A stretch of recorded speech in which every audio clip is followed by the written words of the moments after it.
For the first time in over 9 years, INDYCAR returns to Milwaukee. We've been racing here since the 1800s.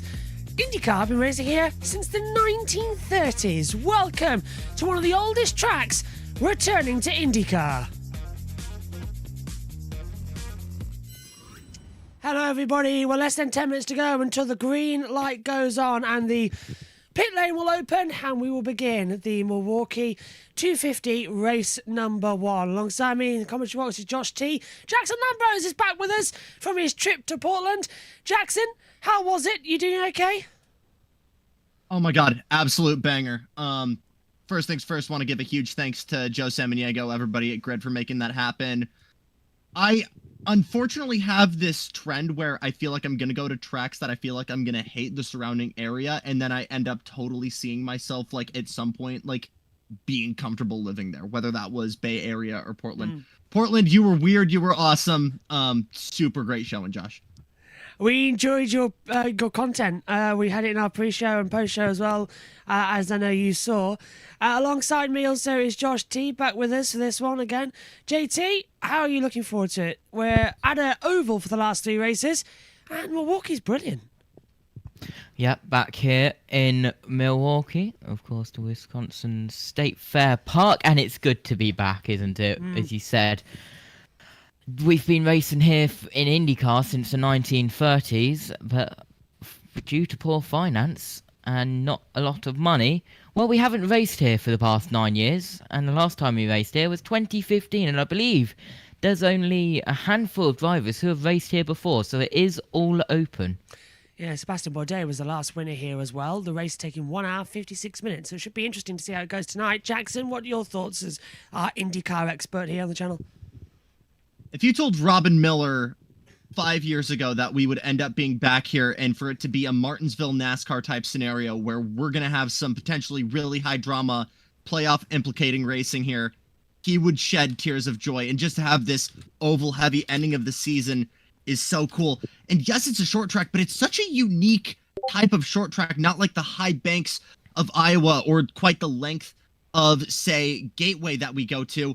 Very flat track. Closest thing some of these guys might have experience to would be Indiana Raceway Park, Lucas Oil Speedway, that some of these guys might have raced in Indy Next, Indy Light cars or USF cars. Very flat track, a lot of skidding.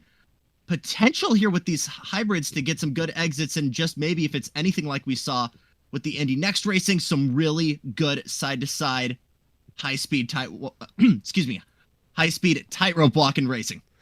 Okay, let's head trackside then, getting ready for pre-race ceremonies. Let's start off with the invocation and the national anthem. This time, we ask that you rise and remove your hats as the 128th Air Refueling Wing of Wisconsin Air National Guard presents our nation's colors. Please remain standing as INDYCAR Ministry Chaplain Chuck Lessick offers today's invocation. Let's pray. Lord God, we pause for just a moment to invite you into our race tonight. Let that cool breeze remind us that you are ever present.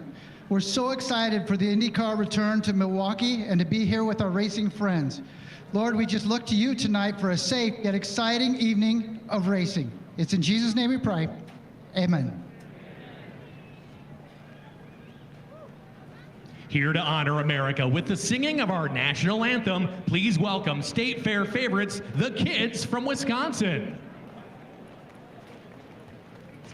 Oh, say, can you see by the dawn's early light what so proudly we hailed at the twilight's last gleaming, whose broad stripes and bright stars through the perilous fight o'er the ramparts we watched were so gallantly streaming, and the rockets' red glare, the bombs bursting in air, gave proof through the night that our flag was still there. Oh, say does that star-spangled banner yet wave?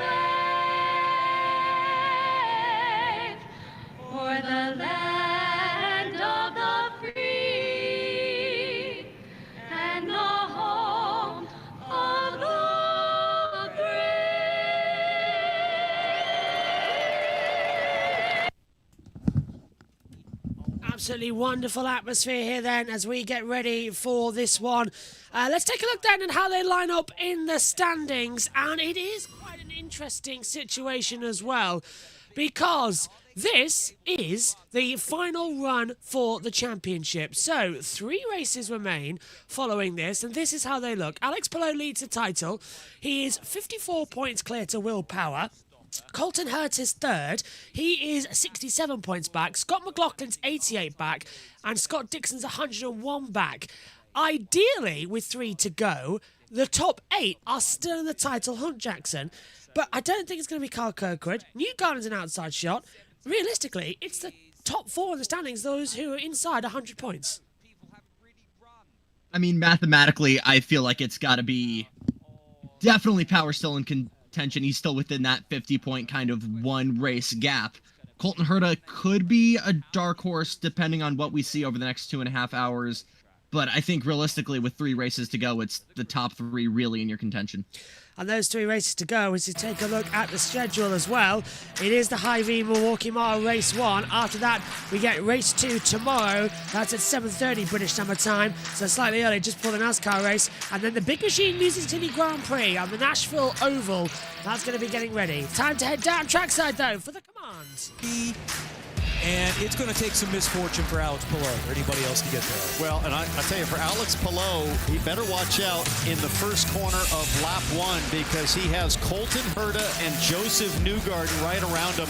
Those are 2 drivers that I think are going to go big early and try to make some magic happen, and Palou just has to stay out of trouble. And look, when you look at only 2 drivers really still in this thing, everyone else, they're just going for broke, guys. They're not thinking about points. They're just thinking about wins. Lots of drivers going to be aggressive this late in the season.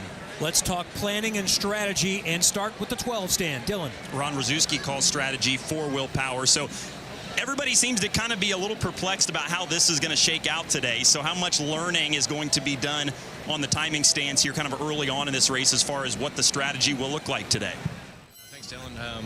Man, you know, we're going to have to watch today. It's the first time we've been here in a long time. We love coming and racing in Milwaukee. You know, I think we had to really pay attention to the tire deg. I don't think fuel mileage would be a big issue, but there did seem to be some tire deg last night. But the you know, the Verizon Chevy's been good all weekend, and Will's determined, and you know, we're just going to have some fun with it. These guys are great next door to us, and we're just going to race them heads up. Will has been very confident and adamant that you guys are just going to have fun and just go for it, and nothing to lose. How do you do that today on the strategy stand? Just how do you be aggressive and make up spots? You know, the guys behind me are you know, some of the best in the business, and you know, we'll just be monitoring the tire wear, you know, monitoring what everyone's doing, watching lap times, and you know, we'll do our best precision guesswork tonight. Thanks, Ron. It's going to be fun to watch the 12 and the 10 Georgia battle this one out over the next couple weeks. Yeah, let's move on down to the 10 timing stand and talk to Barry Wanzer, strategist for Alex Palou. Can you lead us in to any insight on strategy today? Well, first I have to say it's awesome to be back here in Milwaukee. It's a classic racetrack. It's great. It's perfect for INDYCAR. It's great to have a doubleheader here. As far as strategy, we can do it on fuel in 3 stops, but we think with the tire deg, it's probably going to be 4 stops. We'll see. There's a lot of unknowns.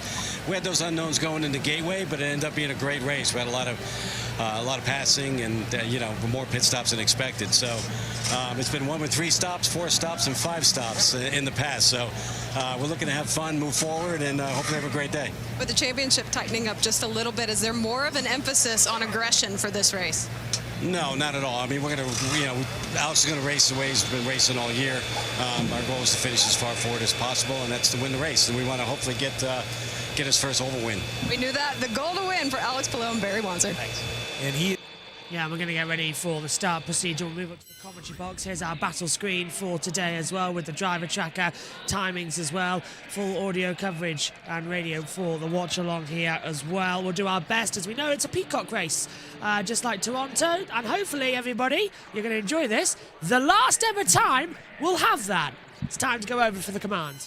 Lap 40 to 60 if you're doing this on 3 stops. That's where the experienced drivers, you see them there, Dixon, Power, Ray Hall, Newgarden, and Legg, they're familiar with how unpleasant the car is going to feel at that point in the tire stint, and the advantage starts to swing their way. Starts, restarts, in and out laps. Those things are also going to be very important in these green flag pit cycles. You talk about it all the time.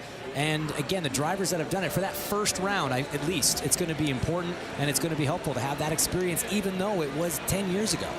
So you've got the championship in play, but you've got a lot of quality drivers that don't have a win yet this season, and they have only 3 more chances to get it done.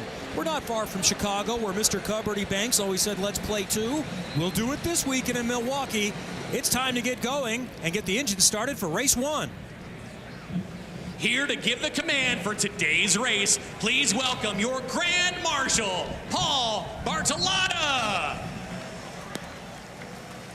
Gentlemen, drivers, start your engines! Sweet. Say you messed up without saying you messed up. Just saying. Honest to God. He saved it. He saved it. Pip and Man might be a little bit miffed about that one as well. They're going to head out onto the circuit then. JT, what's your thoughts going onto this one? As the pace cars leave the circuit now, the Chevy Dodge, and then we get also the beautiful Chevy going out there as well. With the so who's going to be on top here today? Who's your picks to win this one? Is it a Penske track, or are we going to see something a bit different with McLaughlin on pole? I don't know. I've personally gone for Scott McLaughlin to take it home. Today, tomorrow, it's completely different. It's completely different time of day. So I think we're going to have 2 completely different races.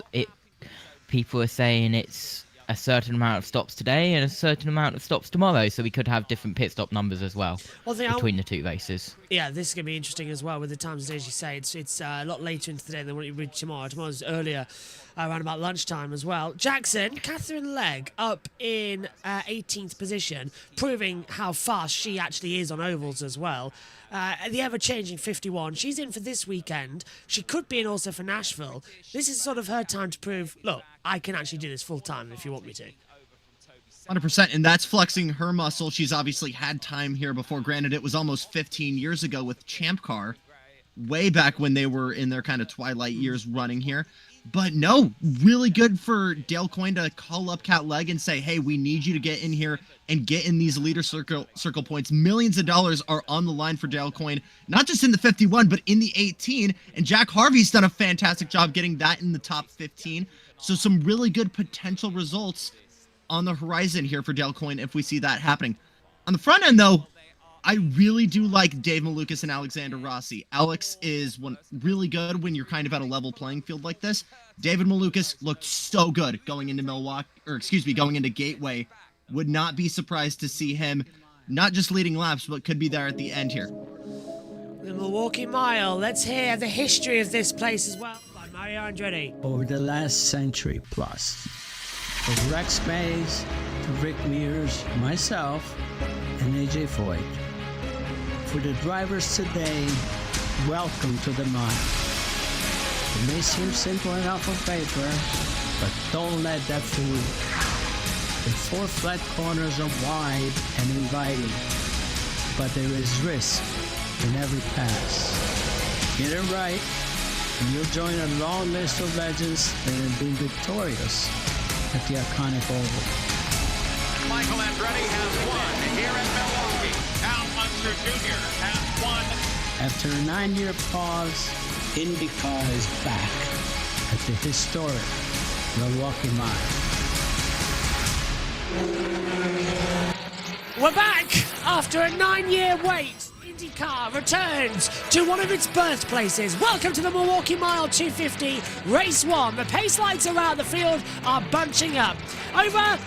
This time, 12,000 are actually here. Estimated at 24,000 people turning up to this event as well over this weekend, and that's a lot better than the 12,000 that were here 9 years ago. Flat banking as well, Jackson, as it creates widespread overtaking. And last time we were here in 2015, it was dramatic. So, how many cautions do you think we'll see? Honestly, really big leap into the unknown. I think the next couple of corners, though, are really going to set the tone. Let's figure it out. ready to go racing for the Milwaukee Mile for the first time in 9 years. INDYCAR returns to what NASCAR has as our stomping ground in the last weekend, and they've waved off the start. Okay. I heard you say NASCAR instead of INDYCAR, and they were like, let's try that again. Yeah, they've given me another go round. My brain wanted to say this is NASCAR's stomping ground for the past 9 years. They've been here with the Xfinity Series as recently as a week ago, but then they've called the start off. Well done to the INDYCAR app, which has said green flag at Milwaukee, and I believe it was because there was not enough pace from the pole sitter. Here we go again. Take two. INDYCAR is back at the Milwaukee Mile. It's time to go racing.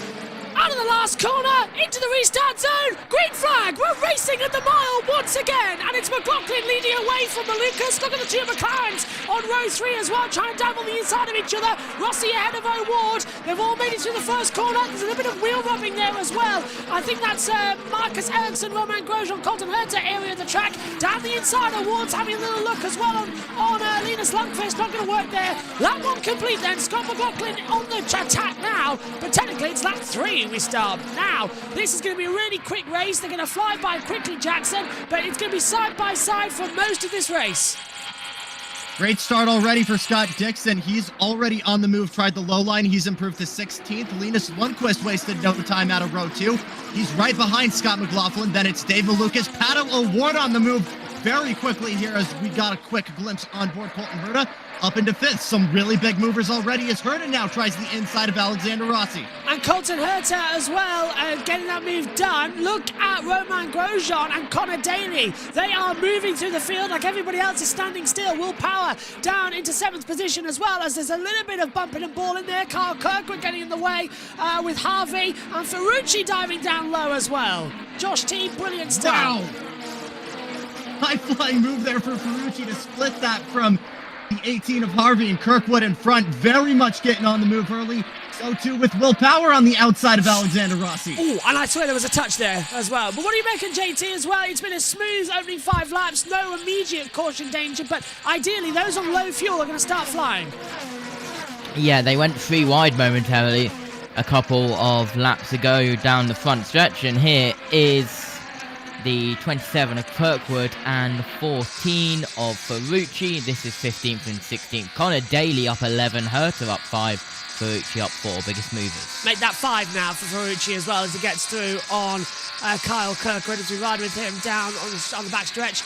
So Kirkwood has dropped down to 16th position. There is Christian Rasmussen in a battle with one of the McLarens. I presume that's Nolan Siegel. Being that far back in the field as he still gets used to his career in IndyCar as well. Now, 250 laps. Last time out we were here in 2015, it took an hour 56 because we had 3 cautions that took up 36 laps of this race. We're not expecting that many cautions here today because we've developed so much in terms of safety and track cleanup in that time. So we shouldn't be having that much as Siegel back to the inside line with Rasmussen being forced up high line. But of course, they had the high lane practice session that NBC didn't cover, we did. And then also we had all the action with qualifying. They haven't had that much time here, Jackson, to actually bed in the circuit again.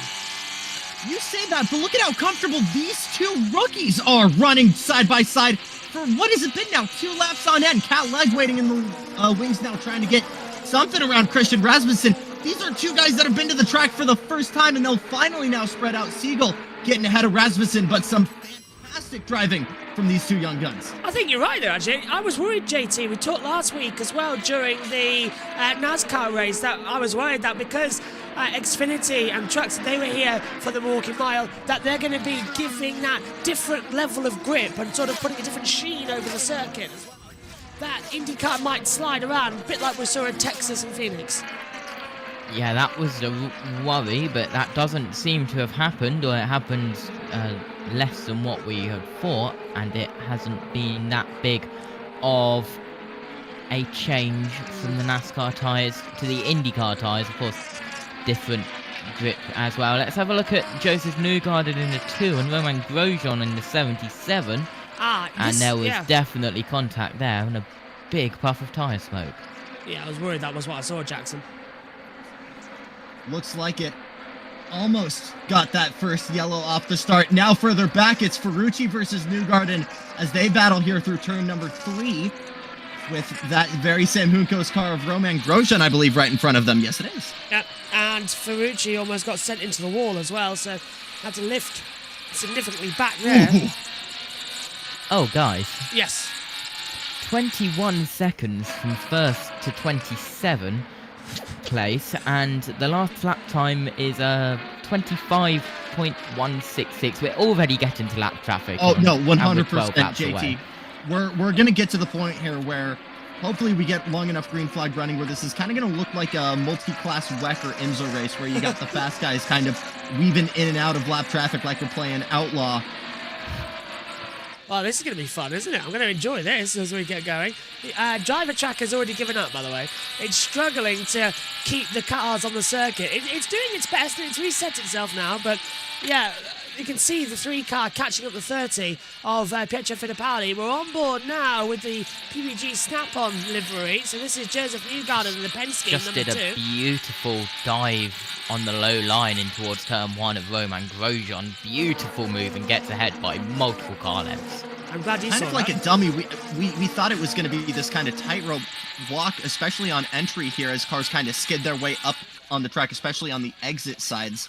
But feels like a lot of guys, especially your Penske's, have been incredibly comfortable so far. Newgarden working his way into the top 10. It's Rinus VeeKay next on the list. We're doing 5 laps every 2.5 minutes. We're 15 laps in. We've only been running for 7 minutes, and we've done 17 laps. So we might be out of here by midnight at this rate if we stay green.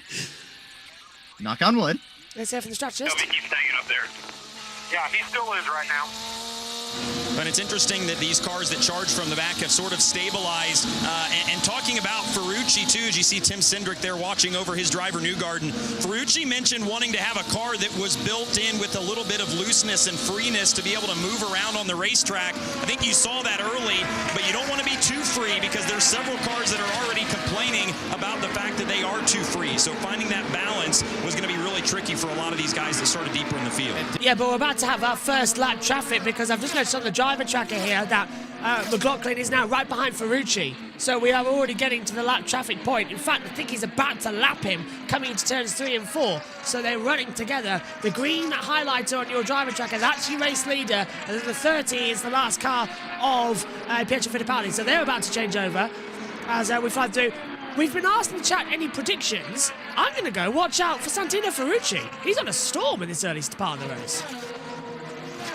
Portland effect has stayed on him, and we know he's been fast on the ovals, especially at Gateway. Has always been kind of a dark horse there, alongside David Malukas, as we see on the tracker here. Newgarden getting in front of Rinus VeeKay. Don't count out, though, David Malukas. I'm still liking him right now in third. Linus Lundqvist was also right there at the end for Gateway, was battling great with Colton Herta there in the closing stages of that race. So, I mean, it's comfy running for Scott McLaughlin here, but that gap has now started to close just a bit here as we've started to get into the lap traffic here. Yeah, there's our first one. 8 minutes into the race, and the app already crashed trying to do the live tracker. It's back on now to try and keep it up. So IndyCar's app never ever works. Just put the driver track on the website. I don't know why they don't. It would make it so much more easier for us. NTT Data exclusive streaming rights there through the app, I believe. Ah, that's annoying. At least make the app better for iPads. And give us the option to make the driver tracker full screen. Because then that'd be fantastic. If anyone's... Go on. Santino Ferrucci, as you mentioned, up 6. He's currently running in 13th as Colton Herta, I've just seen, has made a move on Pato Ward, which moves Herta back up to 4th, and Ward down to 5th. Oh, Jackson, this is championship contentions here. Excuse me, Josh. Where in the meantime here is your championship leader? Yeah, well, Below has held on to 14th. He's right behind Ferrucci. Daly right behind him for now, but he's been about where he started, Josh. Yeah, Palou has the replay of that move. Ah, right, okay. So this is going to be to the inside. Oh, that was easy for her, so easy. Yeah, that seemed like much of a fight there from Pato. That's exactly what happened with the Newgarden and Grosjean move that I mentioned that you missed, Josh. To recap. Alex Palou in 14th place then, as you say. He's not moved up many places. Points as they run. I've just remembered I have a phone as well, which I could just put that on easier on the INDYCAR app as well. Honestly, I'm forgetting these things. We're 16 races into the year. I understand, however, next year, I don't know if you heard this as well, Jackson, but next year I think everything's getting a major overhaul from Fox. So everything's going to be a lot better. Fingers crossed. Here in Colton Herta's radio right now, looks like he's struggling with a little bit of aero push, which is basically dirty air giving you understeer, as he's now running behind David Malukas. Again, Herta's still technically in this championship. Malukas and Lundqvist still looking for their first wins. McLaughlin still, it's going to be a Hail Mary, but he's still very much in this championship fight. But all these guys still having their own little battles here and trying to work on it with whatever tools they've got in the cockpit. Now, Palou's going to be on 500 points. Power, where he currently finishes in 6th, will be 42 back. Herta will be 51 back. So actually, it's Will Power who rockets up to 2nd place in the standings as well and changes everything again. Who replaces Herta. And if it goes Palou's way, of course, this weekend, we could have 2 champions crowned here this weekend. It's not a possibility in this race, but tomorrow Palou could clinch the championship depending on results from today's race as well, which favour him. And of course, we crowned Louis Foster as Indy NXT champion just a couple of hours ago here. Eyes up, boys. Lap traffic finally being in contention as both Lundqvist and McLaughlin will get around Fittipaldi. That'll chop off Malukas, who will finally let him through on the low line, but Lundqvist is now right on the gearbox of Scott McLaughlin. Going to look to the inside line, and the one problem with this circuit is because there's actually very little banking. It's what, 4 degree? It's nothing. It's nothing. I could do that tilting more. You have to lift and coast through the corners and also not get the throttle down. So it's not like a normal oval where you throw the car in, keep certain throttle. You have to literally lift on entry and pick the opportunity when you hit the accelerator again to carry speed down. It's a very tricky circuit to get right.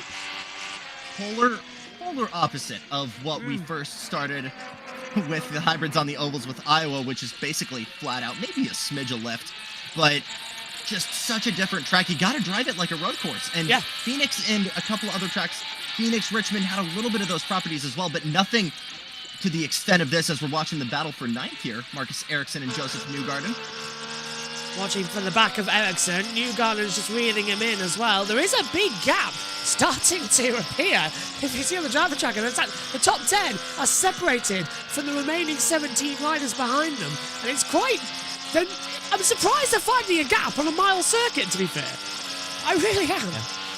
Keeping up with Santino Ferrucci, he's just passed Venus VK, so that puts Ferrucci up to 11th. He previously overtook Roman Grosjean for 12th, so Ferrucci up 2 positions since we last checked in with him. So we've already got lap traffic. I'm trying to see where down to, because Fittipaldi's now saying he's 18 seconds behind McLaughlin. So have they been... No, Ferrucci's dropped way back into the path of power, according to the driver tracker. So it's Lundgaard up that needs to be lapped next. Newgarden trying to lift up and trying to get the toe on Ericsson on the run to 3. Nothing there as well. Newgarden's on a charge currently. Well, he loves ovals, doesn't he? Let's not mistake that. He does. Race is still very young. I was not expecting these guys to be this racy this early on in the race. But Newgarden is really trying to push himself forward as well as Ferrucci. Both those guys have been big movers. Meanwhile, you're talking to a guy like Marcus Ericsson. He's just had a rough season so far in kind of teething issues with Andretti Autosport. I think just a quiet top 10, really like what he had at Portland, is exactly what he wants, exactly what Andretti Autosport wants. So I believe Colton Herta and Pato O'Ward are starting to get back together here, gents. We've done 35 laps in 15 minutes. So that means in 30 minutes, we'll do 70. In an hour, we'll do 140. And then you can work out that it's going to take about an hour 45 to do this race, if we stay green. For once, someone likes me having a decent sleep. Well, I literally have been fighting sickness bug all week and a massive ulcer in my mouth, which is why I sound drunk half the time. If anybody's thinking about it, I'm not, I promise. It's just I'm having to slur words if it's like a P or something or other. But I've been asleep for 5 hours, so I'm fine. What time do you have to be up in the morning, Joe? 6:30 a.m. Unlucky. That's why I decided to sleep during the day. Herta to the inside line, lapping Ferrucci now as well. Not Ferrucci, Christian Lundgaard Ferrucci, the former inhabitant of the 45. Yes. It's muscle memory. Yes, as now those guys have kind of started to catch up to the top three here. Lundgaard's still kind of split in the field here. God, this is good stuff. There goes Ericsson on the inside line. Is that a Rosenquist to get through? Yes, it is. Did he make it? Yes, he did.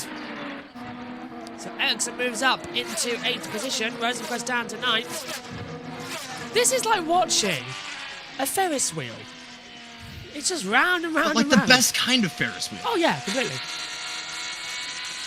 I think it was 8. Graham Rahal going to be a team player here and try and let everybody work their way through. Been a rough weekend here for the whole RLL camp, as the bad luck, bad, for whatever reason, bad run for the RLL guys on almost all the ovals, and Milwaukee's no exception. Graham, I talked to him at Portland, saying you've had experience at Nashville, you've had experience at Milwaukee. Does any of that carry over, or from testing, is it like completely new? And he said, it's just such a whole new ballpark with how different these cars are. Even if we ran here 2-3 years ago, when you add on the aero screen and the hybrid system and all of the weight that brings, it's a whole new ballgame for these guys.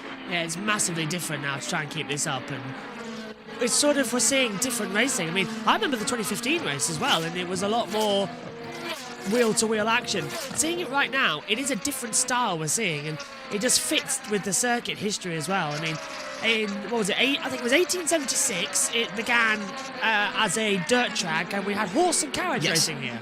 So it was a horse racing track, the Milwaukee Mile, as well. That's where it's all in. And then in 1903, it was renovated to a racetrack, and that's when the first race was. And then INDYCAR raced here since the 1930s, and then all going on there, on and off since then. And then NASCAR came here as well to do a load of stuff. We were just riding on board with one of the last pole sitters, Joseph Newgarden, as Felix Rosenquist now. We ride on board with him with his first full trip around here. Obviously was here earlier this year for testing. This was one of the main spots where we had our early on hybrid testing.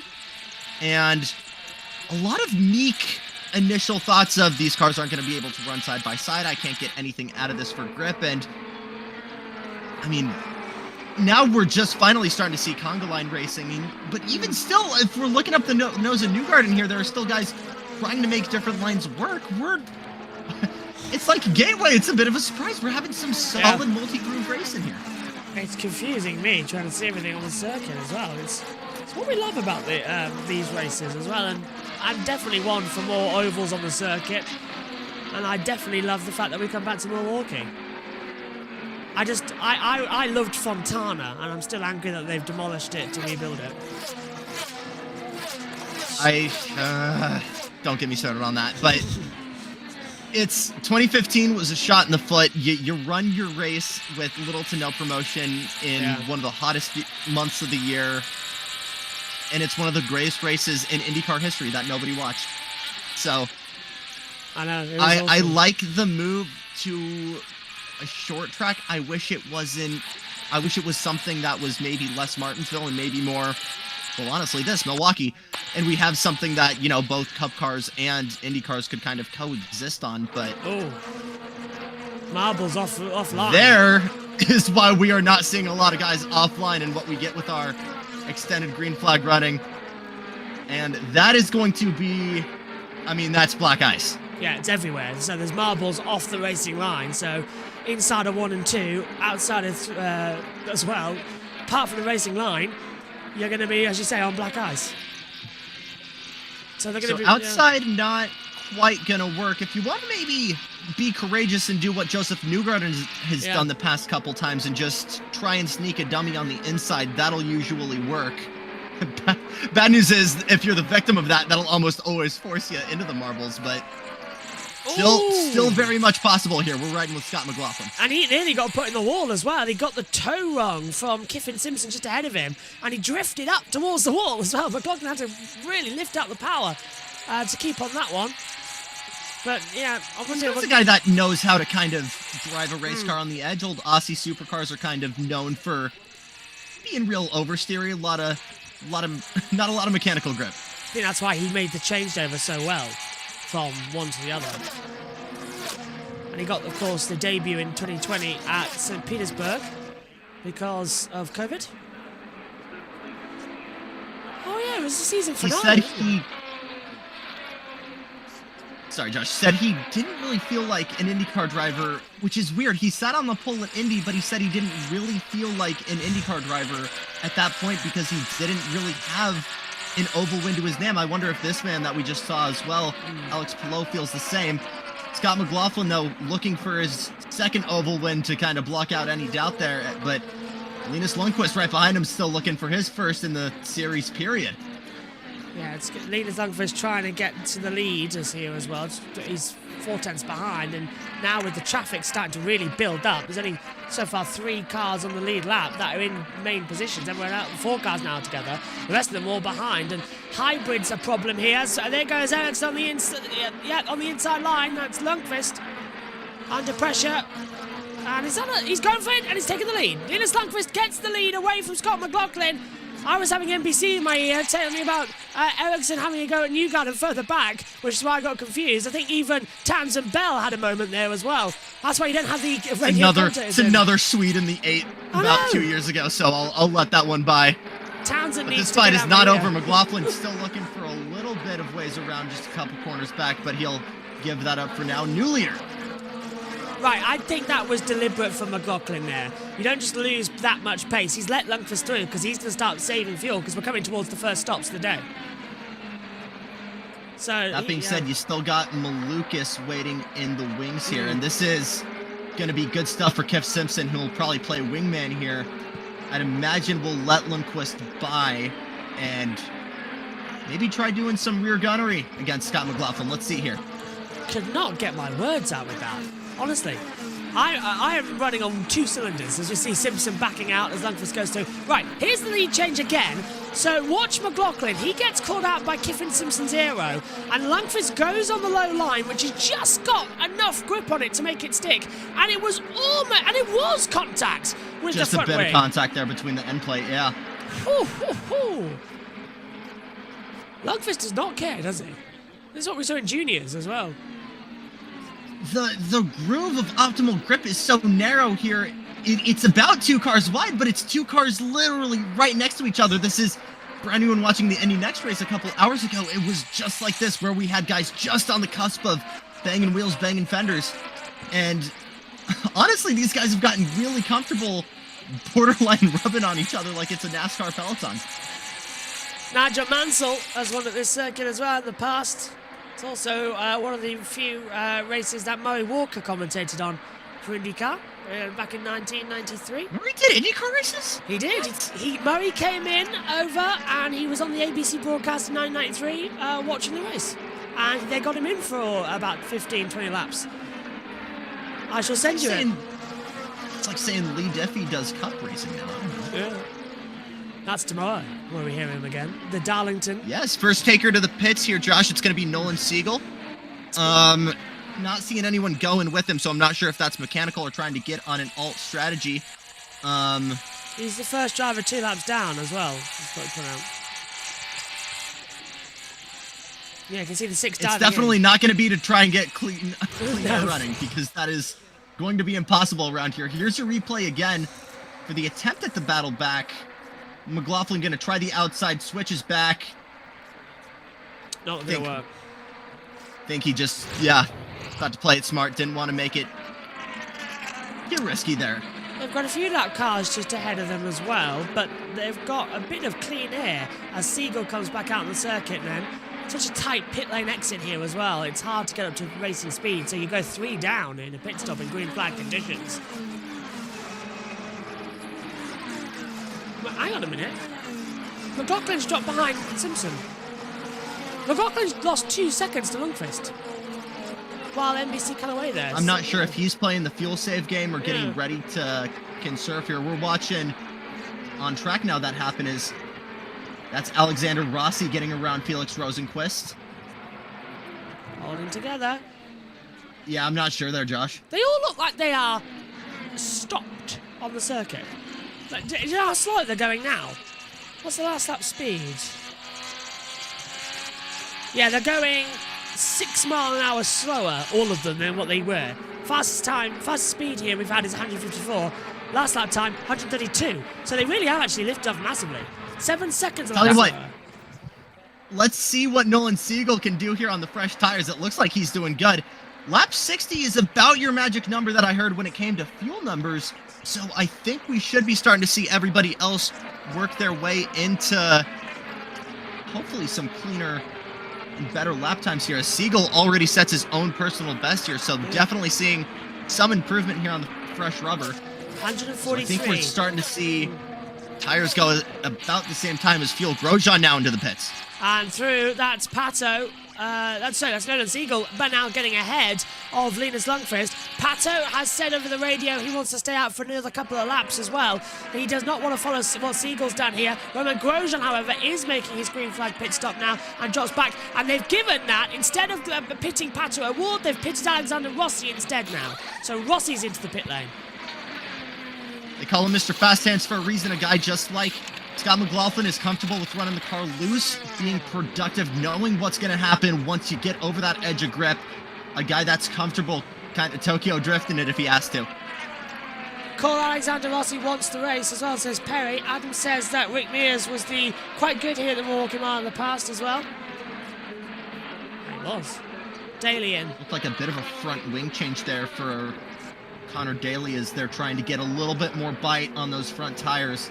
Lundgaard. Lateral grip, obviously been the long-lasting fight here for this track. As me and Josh talked about, we don't have a lot of banking to help you out, so everyone's kind of skating up the racetrack. As finally here we're going to see Pato O'Ward into the pits. Slow stop there from Christian Lundgaard.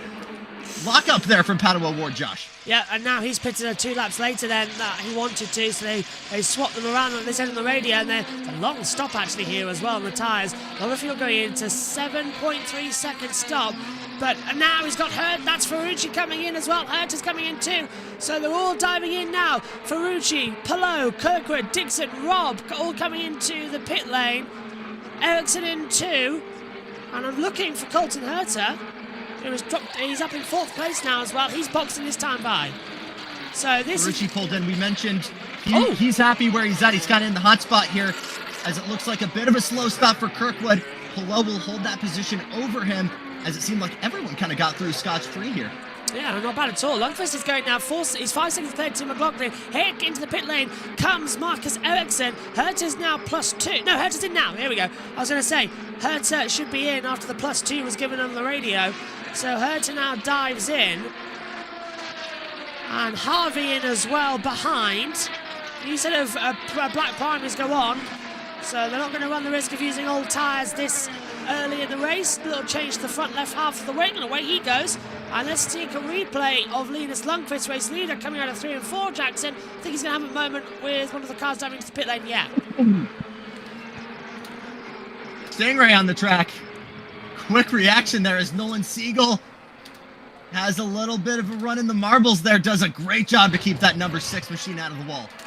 Lundqvist now starting to get very slow. His last speed was 134 miles an hour. It's all right, because McLaughlin and Malukas pits, their speed was 131. Now 104 on that last lap as they all come through. For the Powdy also now in pit lane. McLaughlin and Malukas dives in. So Linus Lundqvist should really box now and not lose out any more time because they're going to be faster. Also, this now completely changes the field because the pit stops here take longer than a lap. So you often go 2-3 laps down in a green flag pit stop until they all confuse out. And this is the first. A yellow now would absolutely kill your race. Oh, 100%. As it seems like Lundqvist and Power are going to be the last 2 to kind of play the long game here. Rosenqvist, Newgarden, and Armstrong all as well trying to stay out as long as possible. Ward might be the big winner here alongside Colton Herta. We'll see where that plays out as we now see Joseph Newgarden kind of being on his own strategy here. He'll go to pit row. So legs in for 7.8 seconds. Newgarden in as well. Lundqvist in behind. Yeah, so now this is the race leader in, and this is going to be interesting as well. Newgarden tried to stay out as much as he possibly could, but he's dropped down now to 8th position. Lundqvist still on the lead lap. They're taking their time, making sure it's all good, and out he goes. Newgarden, though, should get out just ahead. That's more power in as well as Rosenquist, and yeah, I think Newgarden left the pit lane first, but Lundqvist 10.6 seconds. They've fueled him long.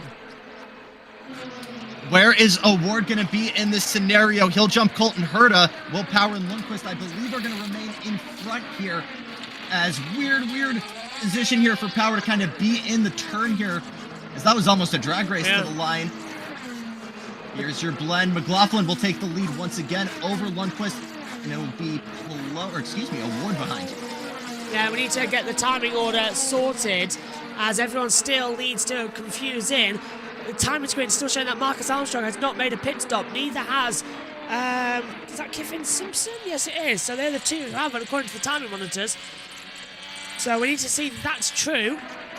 There is Pato O'Ward, and he leads this race. So O'Ward leads, Herta second, Armstrong is third, McLaughlin and Lundqvist the top 5. Also just want to point out, with this race being on Peacock, we've gone half an hour, no ad break of course. So that's a surprise. I thought they usually do ad breaks. They're going the NASCAR route. I thought they do usually do ad breaks as there goes through. That's McLaughlin, and now Lundqvist right behind, getting through on Armstrong, who hasn't pitted yet. Could see Marcus dive to the pits here briefly. I don't think he has pitted yet, Josh. Ooh. No, he's not, no. And neither's Kiffin Simpson. I feel for poor Tom Gaymore, who's had to be up until 1 a.m. And he's got the Paralympics to call. He's doing nothing. He so far has only hosted the pre-show. He's getting paid. Don't feel bad. He's getting paid to do that. I know, but it's like he could have done the pre-bits for Sky and then come and join us in the comms box. Well, that would have been fun. We love you, Tom. He'll be joining us hopefully for some racing later on this season in F1, as there goes Ferrucci on the inside, getting ahead of Armstrong for 7th place. Great move for him. Could see some top 5 in the running. Kim Simpson comes to the pit row. Finally. So it's just Armstrong we're waiting for. Why is the grandstands empty? It's 50-50 right now, I'd argue. I think it's half full, isn't it? They're never going to sell it all out. Not for a race that hasn't been here for 9 years. Okay. You need the camera to ping. Oh, big wiggle there from Joseph Newgarden. Yeah, obviously, like, massive, as he's right behind now coming through. He's trying to go the high line to get ahead here, but Daly's just ahead and doing well as well. He's got Ray. Is that Ray? That was coming. That was coming out of 2. That's Graham Rahal behind him. He'll try to do the dummy on the inside. The only way there. That seemed like maybe a loss on power there. I'm not entirely sure. Oh my God, he might have brushed the wall there, John. I swear I heard a tap. He has. Yes. Surprise, that's not a yellow. Let me see if I can hear any radio from you guys. Stand by. No worries.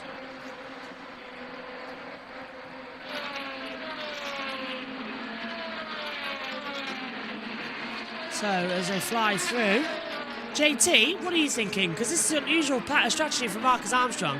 75 laps without stopping, he's just sinking like a stone. Siegel's about to pass him. It is, yeah, and that is Armstrong, as you said, being passed once again by Siegel. So Armstrong is now down in towards 14th place. And we've just completed lap 76 of 250, about to start lap 77, which we will do momentarily. Seems like Kiffin Simpson had an extended stay in the pit lanes there. I'm not sure if it was mechanical or not. He's ad break. Well over a lap down now at this point. They must have heard me because now they've gone to an ad break on Peacock. So yeah. Yep. It's just bizarre. If you are watching, of course, this has been the last ever time an INDYCAR race is stuck on a streaming surface. Yay! Because Fox have it next year. I don't count the chickens. We don't know what Fox is going to do at some point, but provisionally, we're looking good. At least next year's all on Fox. Yeah. I mean, he kills our If Simpson ratings, back in the pits, there's definitely something up with that. I'm not entirely sure what. How are you watching? Battle on track. Yeah. Colton Herta, Pato Award. Herta gets back in the front. He'll now lead laps at Milwaukee. That's VK and Stingray Rob in front. Further back, this is also for position. It's the 18 of HyVee versus Christian Rasmussen. Both of those guys really in it for these leader circle points. Are we trying an over-under here, Pato? No, he tried the outside and tried to grip it up. Couldn't make it happen. He's still going to take a look at the inside. I don't think it'll happen, though, Josh. No, and Armstrong finally comes into the pit lane as Kiffin Simpson's been in there for a while now, actually, over that. So Simpson pits too. So they've now decided against this runaround. As now we see side by side once again, VK under a bit of pressure. Catherine Legg, by the way, has dropped down to 23rd position, but she's going to be closing back up on the leaders for her group soon. As now, this is going to be very under pressure because VK is holding everybody up now. And that's the first time we've actually spoken about Venus for a while. He's done in 19th place, and he's holding up everybody else behind. There's Armstrong. I really like this. Lift and coast, go for the long run. Was hoping for maybe a Hail Mary there from the for a yellow flag or something. He's another guy where has had a kind of quiet year so far. A podium at Detroit, but is still looking for good results. We don't know where he's going to end up next year. Linus Lundqvist could potentially be his full-time replacement. We just really don't know right now with how this charter system is going to work out. Apparently, only 3 cars a team next year. We don't know what Chip Ganassi is going to do with those 2 extra drivers or who those 2 extra drivers might be. So a lot of big maybes right now in that CGR garage. Back on Peacock as well, if you're watching over in the States. I know many people do tune into our coverage during the Peacock-only races. It's lap 82 of 250. Herta leads by 0.8 of a second to Award. And McLaughlin now in third. This is Herta coming through and having an attack on the inside line, getting through on Pato Award for the lead of the race while you were away. Even we missed it, getting ahead of Marcus Armstrong as well. Full course yellow has been displayed on the circuit. Someone's off, and it's there. And is that the 45? Catherine Legg. Oh no, it's Catherine, not again. It's just a spin though, and a 2. I think she's okay. Catherine might be very similar to what we saw with Miles Rowe earlier. It's exactly where he lost it. We'll have to double check again here as don't like that. AMR safety team is going out to inspect the track. Don't like how close they got there with the cars. Catherine's continued on. She's okay. Full course yellow's out though. Not a lot of real estate to work with here, obviously, but Cat will resume. Here's what I was talking about earlier. We got Kip Simpson in the pits. Not anything from the back of the cockpit. I think it's all maybe interior with... This looks like it might be hybrid system issues, Josh. I'm not entirely sure. Like that steering wheel that we had for Dixon in Mid-Ohio. Something on that front, isn't it? Right, first caution of the night then. Let's take a look at what happened to Catherine.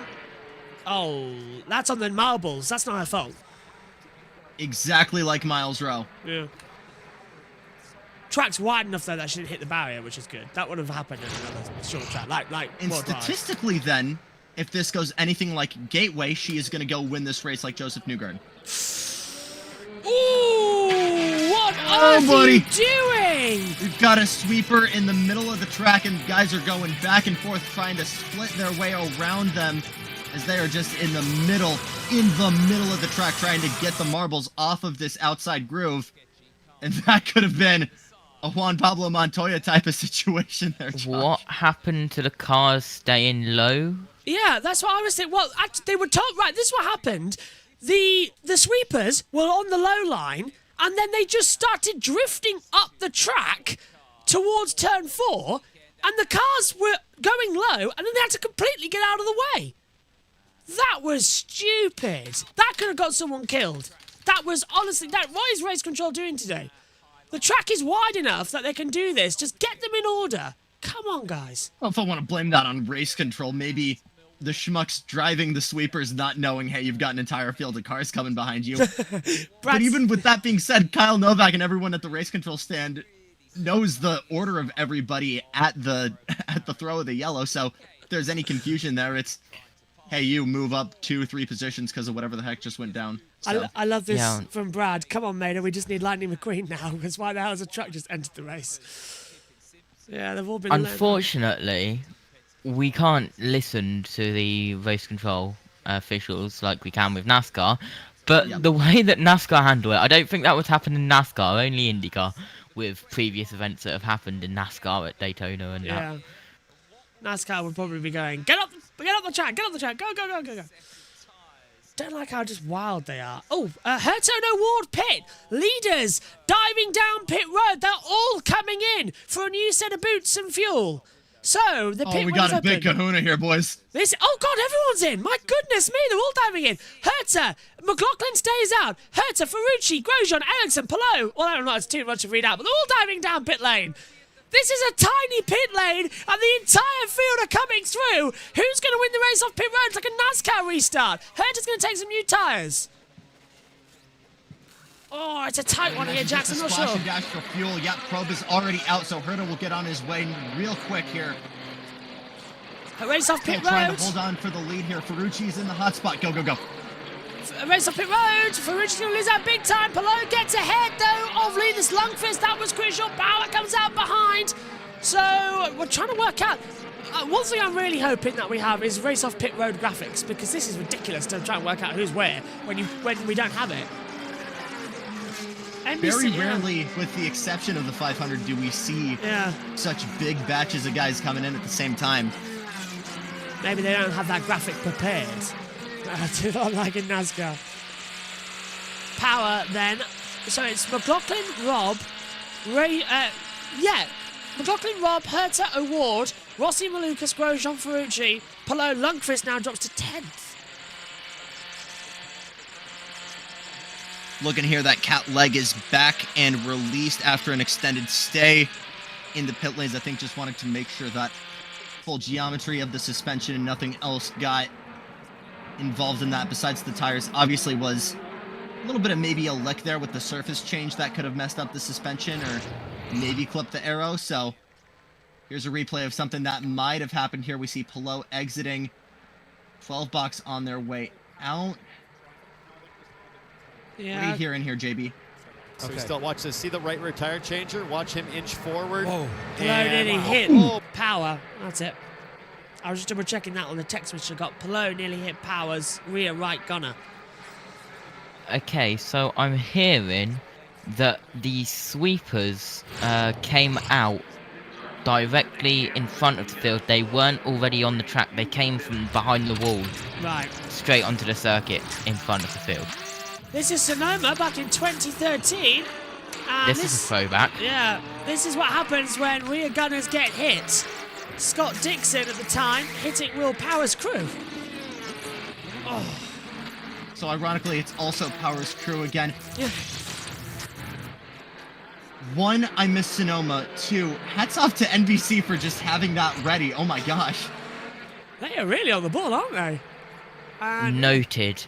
Do not become part of Will Power's pit crew because you have a higher chance of being hit. Be on the front right tyre, not the rear left. That's the only thing I can say. I'll tell you what, the bigger threat there was potentially if Palou exiting might have clipped the pit stop wheel of gun car there. 27's under review. And that could have whipped not just the gunner, but who else was around there. Right with Kyle Kirkwood here. He did hit his crew. Almost hits his guys, does hit his guys. Oh no! Kyle Kirkwood running over his own mechanics. And that's the problem, Jackson, that you were saying earlier on, with drivers being on the curve at pit exit for a pit stop. You don't necessarily get your turn in the exact same as, say, if you were straight on the front or the back stretch. Looks like everyone over there is okay. But the big thing about these short tracks is you don't have a lot of space to work with. You might have some big kahuna waves to the pits like that, and you just kind of got to roll off. You got to kind of roll with the bounce. Lights off on the Corvette pace car. Oh, man, they're back on. Yeah, they've called it off. They've called it off because the pit stop of the 10 is under investigation as well, so there could be a penalty coming, so they've called it off. Yep, Crash, there was a lot. I'm sorry. It's way too complicated. I'm sorry about this. On me. That's Scott McLaughlin. And then George's got Those his. takers that did want to come in, but ultimately he's still leading this race right now. We'll see how it shakes out. Okay, so he's denied the pit stop. That's why. Gotcha. New match to pit road here. It's VK, Rasmussen, Lundgaard, and HyVee. So it looks like they're going to try and do their own version of this. I don't know if the length of the yellow has kind of decided to make them change their plan, or they were trying to be on an alternate strategy to go into pit row and kind of avoid the chaos in the first place. But a lot of those guys will just kind of hold on to their position anyway, as I think I'm still trying to figure out who's on the lead lap. I've given up until I miss these graphics and the timing tower works out. I'm looking at the driver tracker, which tells me the last car on the lead lap is the 45. Now it's the 18. So I think it could be the 20 now as he comes around the last corner. The 20 did get out in front of the pace car. It was very close, but it happened. So Christian Rasmussen is the last driver on the lead lap in 22nd position. Fittipaldi down, are off. Yep. Granted, Rasmussen is going to have all of that lap traffic in front of him that he'll have to battle around on this restart. But really quickly, if I could just go through the top 10 really quick, Josh. Scott McLaughlin, Stingray Robert, oh baby, Boise, Idaho's own in second. Colton Herta still with championship hopes in third. It's the Duck Paddle Award in fourth. Alex Rossi still looking for a fine end to his tenure with McLaren. He's in fifth. Chicago David Malukas in sixth. Romain Grosjean, the 77 in seventh. Then it's Santino Ferrucci in eighth. Alex Palou, exactly where he ought to be right now, in ninth. Linus Lundqvist in 10th. Back to green here in a moment, Josh. Ready, once again then, ready, steady. This could either go well or badly here at the Milwaukee Mile. And McLaughlin, remember there's a restart zone now that they have to accelerate by, and it's there, that green light board. We're racing again in Milwaukee, and Stingray Rob's immediately going to go down low to try and take the lead away from McLaughlin into turn one. McLaughlin knows he's there, but it's going to be side by side into two. Who gets the better acceleration as well down the backstretch? Herta backs out, Rob stays down. Well, why is that saying on the timing monitor? That's wrong. What's happening here? It's Marcus Armstrong looking to maybe stay on that lead lap. Further back, 3 wide there from the two AJ Foyt cars, and I believe that's David Malukas trying to make something happen. Here's a move for the top 5. Ferrucci to the outside of Rossi.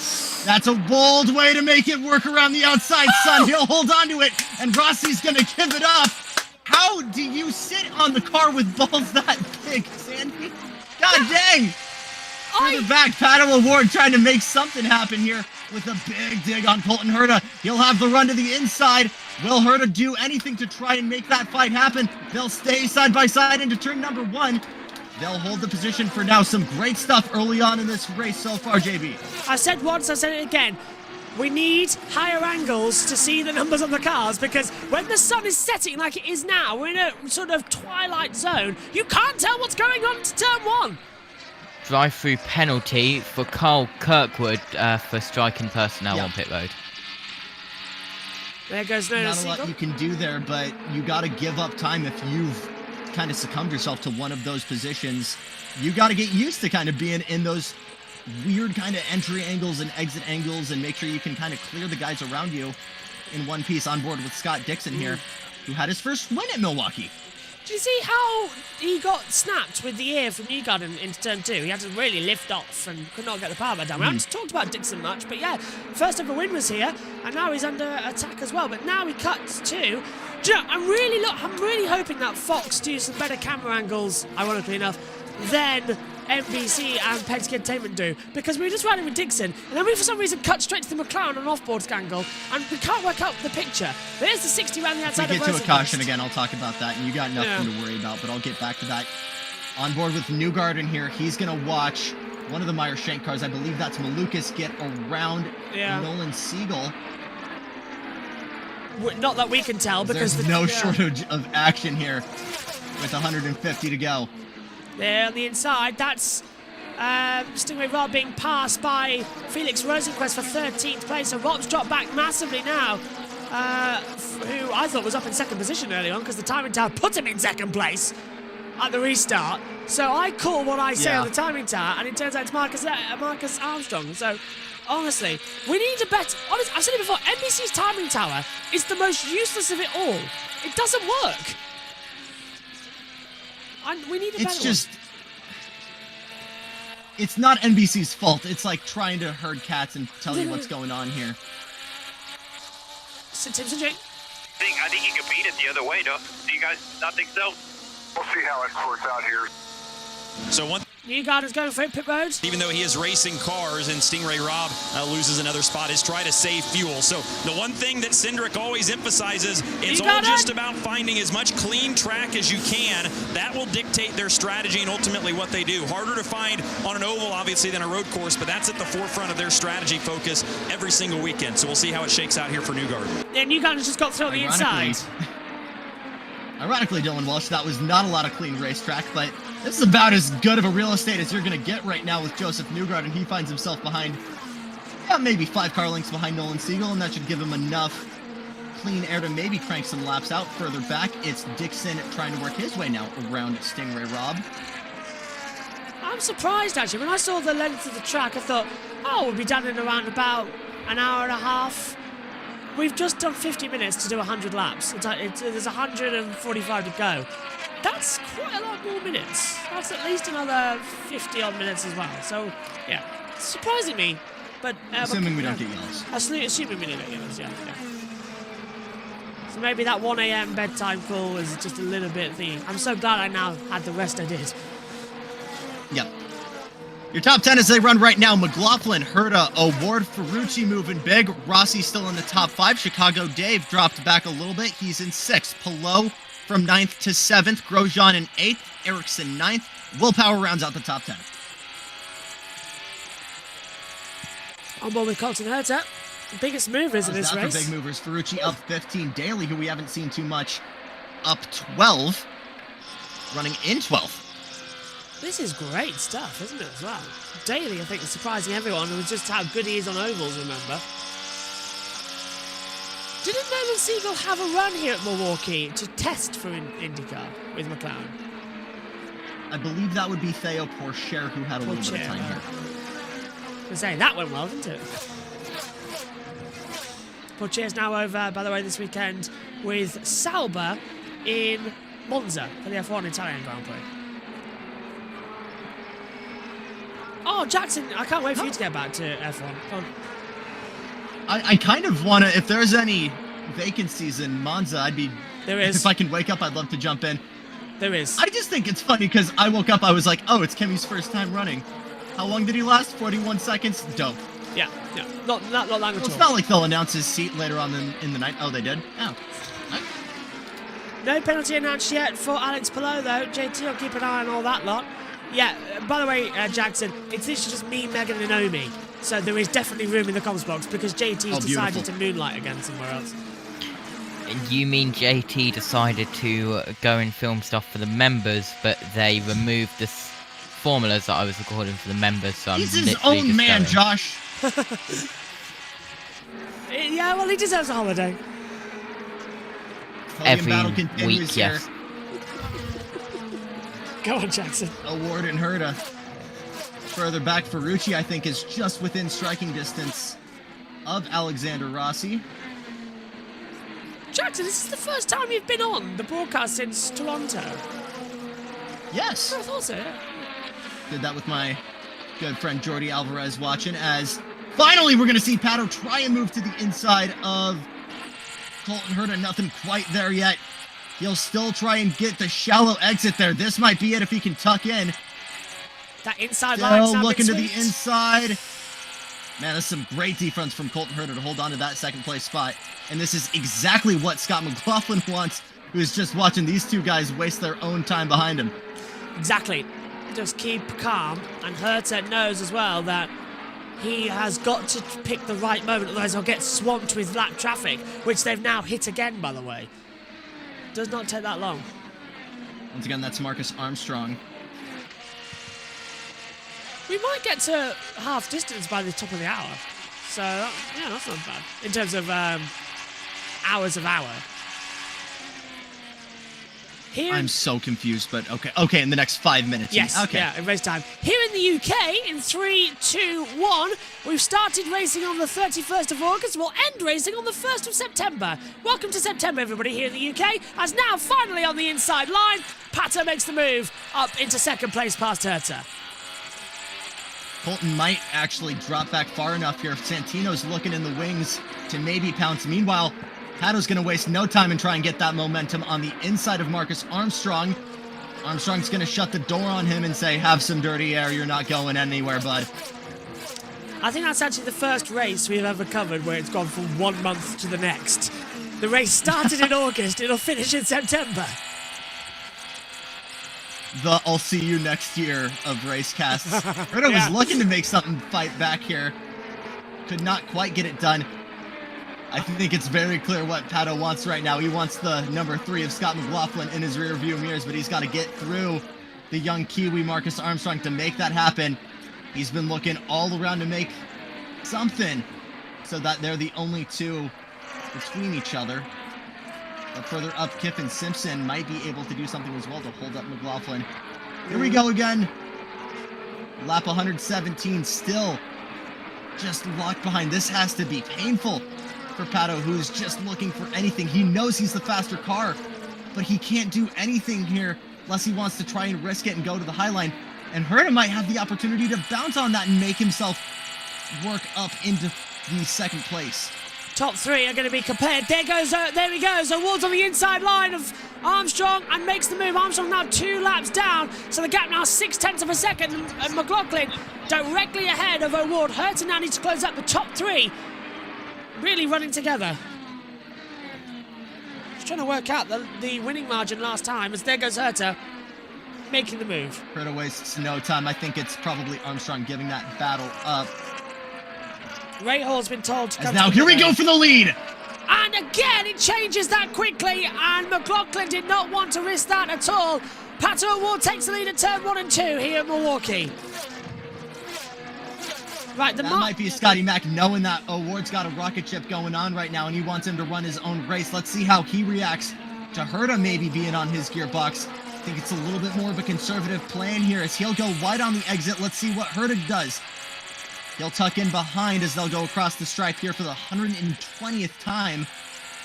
Might just do it, you know. But a little bit of dirty air and another wide exit from McLaughlin. This might be the one here, Josh. Yeah, McLaughlin didn't pit, remember, under the last caution. 54 laps since the last time he came into the pit, so his tyres are older. Herta did change tyres. The setting sun's not going to be distracting him. He's going to get the traction out of the corner, down to 1 and 2, and it's just a matter of waiting now. Victory margin, by the way, the last time we raced here when Sebastian Bourdais won was 2.237 seconds. I imagine it might be a little bit closer here, seeing how this is playing out right now. It's another Ganassi in front of O'Ward. This time it's the 4 Journey Rewards car of Kiffin Simpson, who is doing everything he can to stay on the lead lap. He knows what this could potentially mean should we see another yellow flag. As Herta is spending time to try and set up this overtake. Yeah. Is not in quite a rush here. He's got the lead on Palou, which is exactly where he wants to be to keep his championship fights alive. Bit of a look to the inside here. As McLaughlin wide once again. He'll carry that all the way to the exit. Yeah. And Deg here across the line for lap 123. He'll hold on to that second place spot still, Josh. We're going to be halfway, by the way, just under an hour, and that's with 1 caution. So the race distance of 2 hours might be met, which takes us to just past 1 a.m. We might be off here about 1:15, so about an hour mid-time. There he goes! Herta waited! He's side by side in the exit 3 and 4, but McLaughlin using that higher line across the line still has the power down, and now Kiffin Simpson's involved. That's going to give McLaughlin a headache. Herta, well, it's going to be a blessing in disguise if he can slip through and get ahead. Marbles. Some great action here. I think this is actually the hybrid system being involved here with Scott using a pole to defend us. Now finally, Herta will try and finally make that happen. This could be a done deal as once again McLaughlin is able to just get the traction down and hold on to that second place spot. This is some beautiful driving from the Kiwi. This is hybrid, has to be, from McLaughlin just to hold it together. Herta is slow in the middle of the corner. It's not like a normal oval where you're quick on the low line. The high line here is benefiting. Look at that. Herta now going to get passed by Rahal to get a lap back. So Herta now has to struggle again. Brilliant defending from McLaughlin there with times to perfection. So the big thing I was wanting to talk about at Portland with these guys is how much is the hybrid kind of now broken in with these guys and where are they really utilizing it? I think when we were talking at Mid-Ohio, Josh, it was going to be, you know, are we going to see these guys double dipping and kind of stacking it on top of the push to pass and get such a big boost? For both Armstrong and for O'Ward, both of them were saying it's more of a, if I already had push to pass, I'm going to use this as a push to defend and kind of use that to keep my gap on cars ahead. And they've used that pretty religiously as something to kind of hold leads as Graham Rahal finally gets to the inside and tries to keep unlapping himself. Gets around the inside of McLaughlin. Yep, so that's now going to put Herta behind McLaughlin again, try and close up. O'Ward's pulled out 3 seconds, by the way. But that's because McLaughlin hasn't stopped in about 60 laps. We are past half distance, by the way, as we tick over an hour. So very nicely done from everyone. Lap 128 of 250. 122 to go. A lap every 23 seconds. Not bad. We're looking at the freight train just a little bit further back. It's Ferrucci, Rossi, and Malukas. Below not too far back then from them, but it's a little bit of interference from some lapped cars between them. Yeah. So let's see what they can potentially do to get themselves into that podium area as we now see some hello. green flag pit stops. Graham Rahal and Stingray Rob are working their way to pit road. Yeah, this will be the first ones now under the greens again. Third stop, well, that's Stingray Rob's second stop of the afternoon. He didn't stop under the original caution. And as we're on board now with Colton Herta, who's dropped to second behind Scott McLaughlin now. Grosjean passes Ericsson. As here's Herta. So that's Rob basically saying that they're not quite sure yet. Obviously, this depends on yellows, it depends on fuel, it depends on tires, but they're trying to keep that option open to just go one more stop with 121 to go. See what happened to his... Thank you, Georgia. One more time then they want to go for as we take a look at Marcus Ericsson, who's got behind power. And this is why Ericsson up high. And does he brush the wall? Oh, he's close to it. Maybe just a bit of a lick. That's real close to what we saw with Nolan Siegel a bit earlier. Nah, he's clear of it. We'll watch one of the Humco's cars sail by in the process, but he'll hold on. I think Grosjean hit him. Was Grosjean, yeah. I don't know if there was contact there. Jackson's dead serious and everybody else got the joke. Oh my god. That did take me a second. A quote that was religiously used in Sheldon Chicane last weekend as a result of that. Newgarden in the pits. And that was almost an unsafe release from Fittipaldi into his path.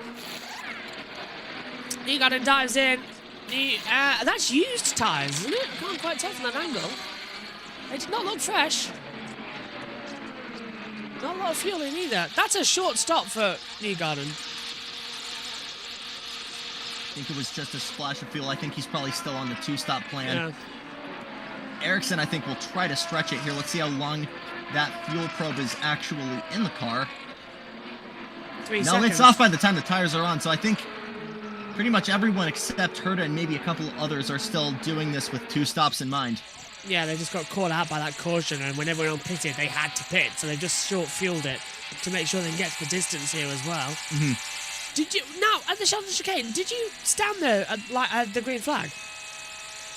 I unfortunately was not able to. For me, it was get a shot of the green flag, watch the cars go by at the pit lane as Ferrucci works his way around Colton Herta for third. He's worked his way into that conversation. Yeah, it was a really funny game plan with Joe, because it was like, you're going to go get shots in Shelton, I'm going to go get the start, and then if anything bad happens or if there's a yellow, we'll both meet up at the medical center.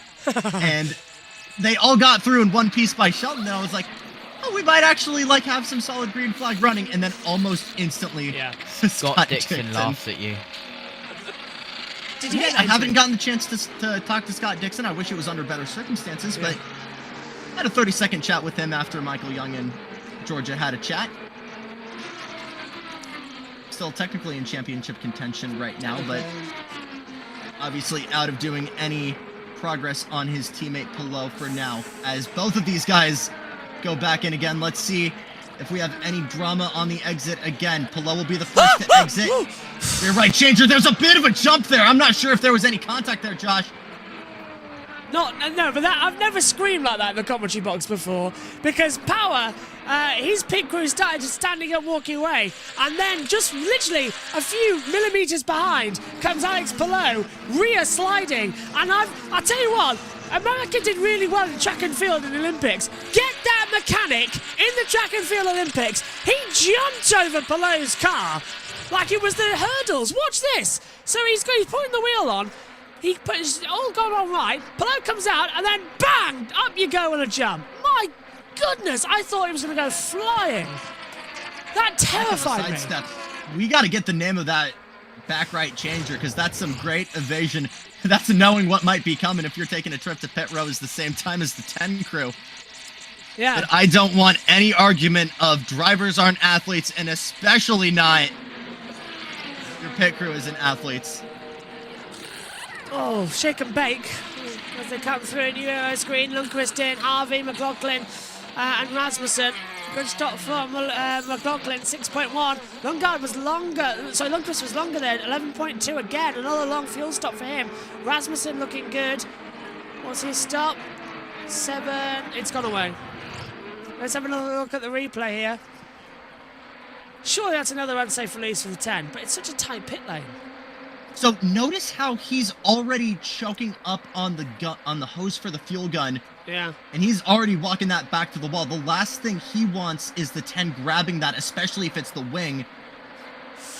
And that could be drama for both parties. But that's some heads-up work for sure for that number 12 crew. It's high adrenaline being in the pit lane. That was terrifying.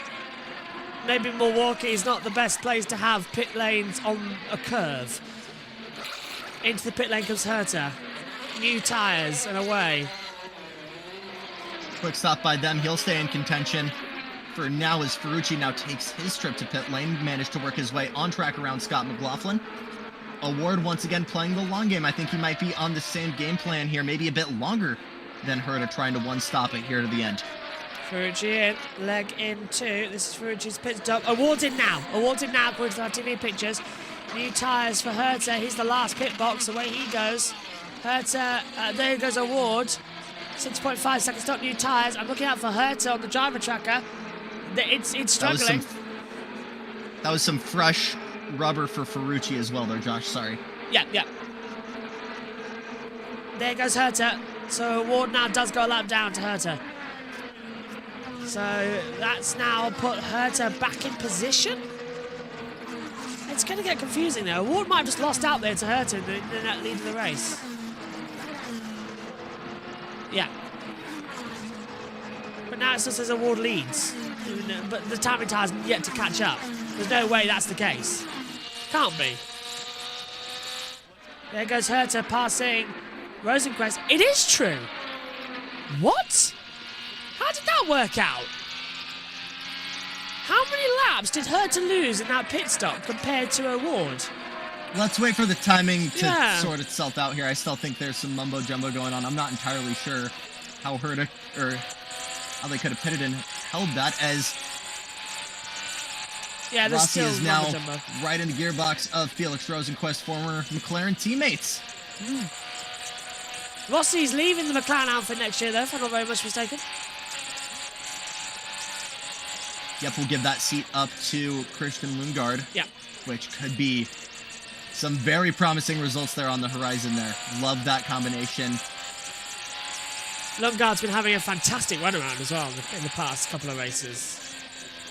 Obviously not in a great spot right now, but Ray Hall's been on the back foot when it comes to short ovals. Yeah. That Lanigan racing team as well needs a big infusion of energy.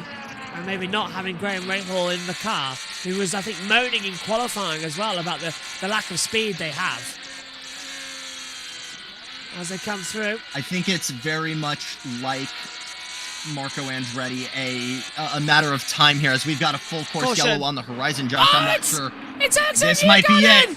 And they're out! Newgarden's out of the race! Broken rear wing, the championship contender thrown away again! And this time it was Ericsson who hit him!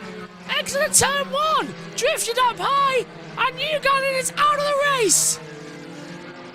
Major implications! Huge drama for two guys that all they wanted was solid results. Newgarden's got his hand up like, refire this thing, I'm fine. Both cars might be able to roll away from this, Josh. I'm not entirely sure. The win. Damage seems minimal. I think it's going to be a done day for Ericsson, though, who's got that front right suspension all battered up. Rear left 2. Rear left 2. That's done as well. Newgarden's out 2. They're both out. Yeah. As this might be not huge championship implications. It was going to be a half-court shot for Newgarden to make this happen. Yeah, he now goes two guys that just wanted to end the season on a high note here. That officially puts Newgarden out of title now. He's already 162 points back as they run. He needed a good result here to try and stay into it. That's Newgarden out of the championship. I think they're looking at each other's hands here. They're having a conversation. I think they both know that it was the marbles that caused that. I'm gonna need a look at it again, because at a glance that seemed like a Malukas power incident. Let's see here. Well, Ericsson Newgarden on the outside. What happened to Ericsson there? Ericsson managed to lose it on his own. I'm not sure if it was because of the paved surface on the inside of the track there that might have upset the car, or... Josh, you know what happened? Yeah? That back right of Ericsson, I think, grabbed onto the side pod of Newgarden, the left side pod of Newgarden, and sent him around. You're bang on. I want to see the onboard from Newgarden, but I'm 90% sure that's what went down. So I think there was contact there. Let's see. There you go. Oh, 100%. Yep, right rear grabs on. Yeah. Watch the right rear of Ericsson. Boom. That was not anybody's fault. That's just close racing that ended up with because the tire got hooked on. Right. That is the Charles Leclerc stamp of racing incident, but just so unfortunate for Ericsson, who's just been looking to end on a high note here in his first year in Andretti colors with the chrome nose, and Newgarden, who's just had such a roller coaster season, starting with St. Pete and the controversy there, getting his second 500 win, having a podium, having his first road course podium of the season last week at St. Pete, and has just been looking for solid results. Huge bummer for both parties. Caution's out then. We'll catch ourselves a break as we're back to live action. Let's check in with Tom Gamer actually under the yellow. Me, Jackson, and JT have a bit of a breather. 100 laps to go. Let's hear Tom Gamer. Joe New, and Newgarden can't disappear. He can't use the groove above him because of the marbles on the track. He's going to be heading to the scene of his own accident. So the one driver that could have probably avoided that, Marcus Ericsson. That said, it's difficult to pass around the mile of Milwaukee. And that was robust stuff from Ericsson. He did send it up the inside. He was leaning on Joseph Newgarden. And that has resulted in both of them losing the opportunity to, well, potentially win this race, but certainly have a very, very strong result. And for Marcus Ericsson, he's been in the wars at times this year. Currently finds himself 14th in points. Had a good top 10 last time out at Portland, but really it hasn't been the year that he was hoping for. The shining light, that second place at Detroit. And for Joseph Newgarden, all hopes of the championship really dashed, but a win at Gateway, a third last time out at Portland. He desperately wanted to win today, and he'd had that luck. The undercut at the last set of pit stops gave him track position, and he was in a really strong position, but Marcus Ericsson racing Joe New very, very hard for position into turns 1 and 2. It's a very, very tight call, but if you had to put it on anyone, you'd probably say Marcus Ericsson as the passing car. Thank you, Tom. Yellow flags out as you return to coverage on Peacock if you're watching over in the States as well for the Milwaukee Mile 250s. So, all hell breaking loose. 98 laps to go, Jackson. This is going to be an interesting call around, isn't it? 100%. In any strategy attempts that were made here were with anticipation that we weren't going to have another yellow, but Marcus Ericsson and Joseph Newgarden decided to throw a gear. I always mess up saying that. I always say throw a gear in the wrenches of that. Throw a wrench in the gears of those plans. So should be a very chaotic shakeup here. I want to do a couple of shout outs to get to things that we didn't get to earlier. First of all, Adam, I'm gonna butcher this name. Adam Javis, Jarvis, right rear tire changer for Team Penske, the number 12 crew. That man should never buy a drink in Milwaukee ever again. Some fantastic work from that man. We're almost getting hit twice from Alex Palou. If anything, it's Alex Palou that should be buying him those drinks. But want to go back to what we were talking about briefly for what you want out of the new Fox program here. Yes, go on. Talk to me about what you're scared of. The only thing I'm scared of with Fox is that we're going to have the same coverage as we do on NASCAR. So we miss quite a lot of the action in terms of side-by-side overtakes and, we cut to the crowd when there's an overtake for the race win and everything, and all that lot. But I'm excited that I want to have a good run. Okay, dope. So let me throw all of those anxieties out the window because it's still going to be ISM Productions, which are the exact same guys that are in the truck. It's Penske owned, it's Penske operated. For all that we know, it's just Fox are the guys that are bringing in the talent, and they're the guys that are just broadcasting it to the world. Everything from production-wise, camera angle-wise, it should be the exact same IndyCar taste that you know and love. Excellent. So just some new graphics and voices, which I've heard. New graphics, hopefully some new voices, but even then we don't entirely know. Let's hear from Scotty Mack really quick. Adam, go have a chat to Paul Spotter to say if he wants to make any friends in the future, don't drive like a Oh! So tension's a little high coming from the 3-box right now. And look. Cheers, Georgia. Wow. Don't drive like Is that directed towards Georgia or Joseph? I'd imagine, towards Joseph or Marcus. I was going to say, what's Georgia done? She tied the pits. Georgia didn't do anything. You're fine. You're not Dylan Welsh at Gateway. You're fine. Georgia, by the way, expecting her first baby with her partner, expected in March next year. So I don't think she's going to be with the Fox team, at least as they start. But she is, I think, moving over to NASCAR. Out of the box, yeah. But that's going to be fun. Oh, no, I'm February, sorry, I think it is. It's either February or March she's expecting her baby. She did some great on-field reporting yesterday. Oh, she's brilliant. Getting Wisconsin culture, getting some cheese curds, delivering them to the booth with Kevin and Townsend. Ooh. They joke like this is the content people sign up for Peacock. That's exactly what I want. Yeah. Just like a podcast. I love it. I wish that Sky took that approach in the practice sessions. I mean, that's what we do when we cover practice. By the way, JT has stepped up the commentary box with a bit of a medical emergency. He'll be hopefully back before the end of the race. Jackson's staying with me for this one. As we're coming back to the green, Jackson, over to you. You can have this one. It'll be Pato O'Ward who will lead the field to green. It's Pietro Fittipaldi who will cut it between him and Palou. Back out of 4 for the final time. Green flag in the air, and gentlemen, you have a race. Down to turn 1. Alex Palou trying to move quickly here. Sorry, I'm still doing this. Palou quickly on the move to the inside. He'll waste no time with Pietro Fittipaldi. Further back, Ferrucci tries to make something happen on the outside of the number 3 car. That's Scott McLaughlin. Rinus VeeKay on the move also. He's fighting with Grosjean to stay in the top 5. Some great moves already side by side into turn number 1. Don't count out Scott Dixon. He tries to now make a move on the slowing Grosjean. So too does Alexander Rossi. It'll be O'Ward, Palou, or McLaughlin, VeeKay, Grosjean. Herta on the move already. He's tangling with Colton Herta. This is a great restart as well, isn't it? And Ward's already pulled out 8/10 to Palou, thanks to that gap in the middle. There goes the 77, so that's Grosjean with Herta. Herta dives down the inside line at turn 3. That's the hybrid power being on proper display there. Look at Ferrucci trying to go up high around the outside of Rossi, coming in for 6th position as well. Didn't really work out the best it wanted to, but Ward's still leading by 8/10 of a second.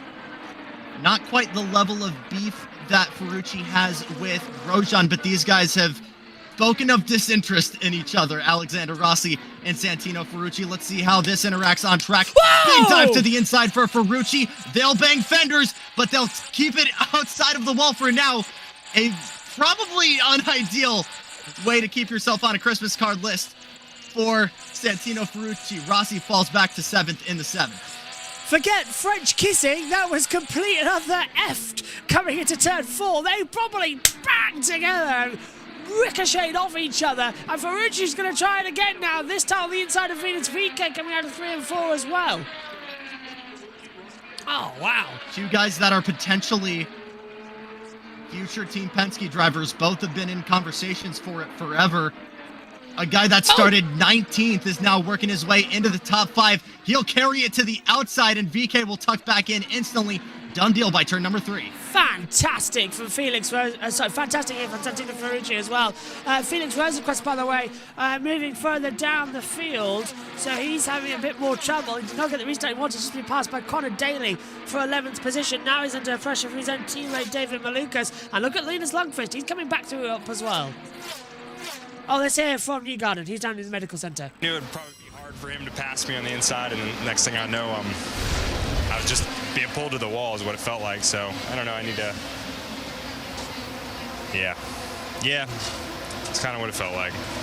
Yeah, it's a bummer. That's a bummer. You know, I think we were doing a good job switching up the strategy like we needed to. I think it was hard to make something happen just outright. So strategy was going to be really key, and I think the team was on it there. So I was happy driving the PPG car. Just unfortunate for Dan so soon. Joseph Newgarden looking for a rebound tomorrow. Well, he starts on the pole. But it will. Thanks, Georgia. Jackson, I bet you want to be down right now, don't you?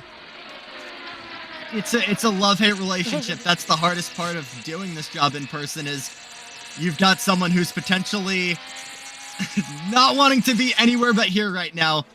Walk us through how your day ended. It's great and terrible, and I 100% want to be there right now. I know what you mean. I can't wait to get me back trackside for the end of the touring cars in a couple of weeks' time. There goes Ferrucci. I'll get you over to Long Beach. Oh, gosh, yeah, I want to be at Long Beach so bad.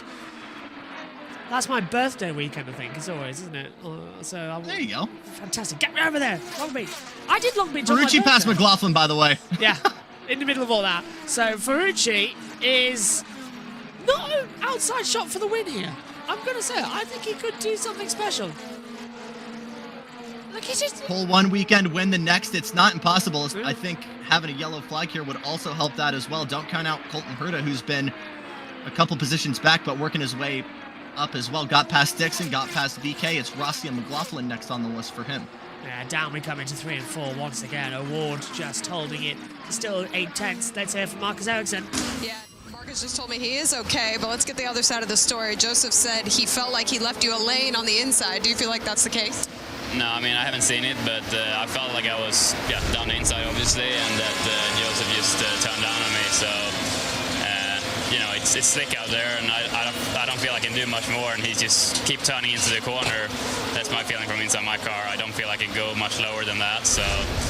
Also, I'm having the momentum into the corner. He's getting overtaken, so I think, you know, the clever move there is to give the room. I did that move a few times earlier in the race. It was never a problem, and someone is doing it right now as well. So, yeah, I just felt like he should have given me more room there, and we would have been both fine and fighting for the win. So, very disappointed. I think the 28 car, Delaware Life car, was really, really good. So, really, really disappointing end. Both sides of the story. Thanks, Marcus. Thanks, Georgia. The box then. Maybe not as nuclear of a conversation as Malukas and Power, but definitely more of a racing incident. Hard to give the blame to Ericsson, though, because he was the guy that kind of got moved down on, but yet again, Newgarden wants no business with the outside line there where the marbles are only building up. So the very definition of a racing incident there. they'll brush it off and they'll say, yeah, all is fine, no problem at all. And we'll all be living to fight another day. On board with Pato O'Ward. Just keeping it nice and calm. That sun's got to be a problem there through turn 4. Just thinking, why they held it so late in the day for this one as well, when tomorrow is so much earlier? For the double headers, it's usually a Saturday night, Sunday kind of matinee. So I suppose we don't I will say we do have a solid curfew here. We've got about an hour from right now is when they said to call it. We don't have track lights here. Yeah. So if the sun goes down, we're throwing the checkered. We're well over the point here where we can't call it a race. So yeah, 78 to go. Lap 173. So we're completing it. And there's the two Youngcos racing cars battling out. It's Grosjean ahead of Daly, and for this time, Daly might actually get ahead of Roman here. So this is a bit of a surprise if Daly, the guy who's replaced Agustin Canapino, gets ahead of the guy who's been in the car all season long. You say that, but Canapino jumped into the seat having 0 short oval experience. Daly is a guy that is known for being able to jump into the seat and have consistency just right out of the box. And of course, grew up Indiana native, grew up at Locust Oil Raceway Park, getting the experience at tracks exactly like this. So this is exactly why you have a guy like this come in and try and get yourself some leader circle points. Daly's just collecting teams he's driven for like Pokemon cards, man. It was Ray Hall and Shank last year. This year was the 3rd time he's driven for Dale Coyne just out of the box.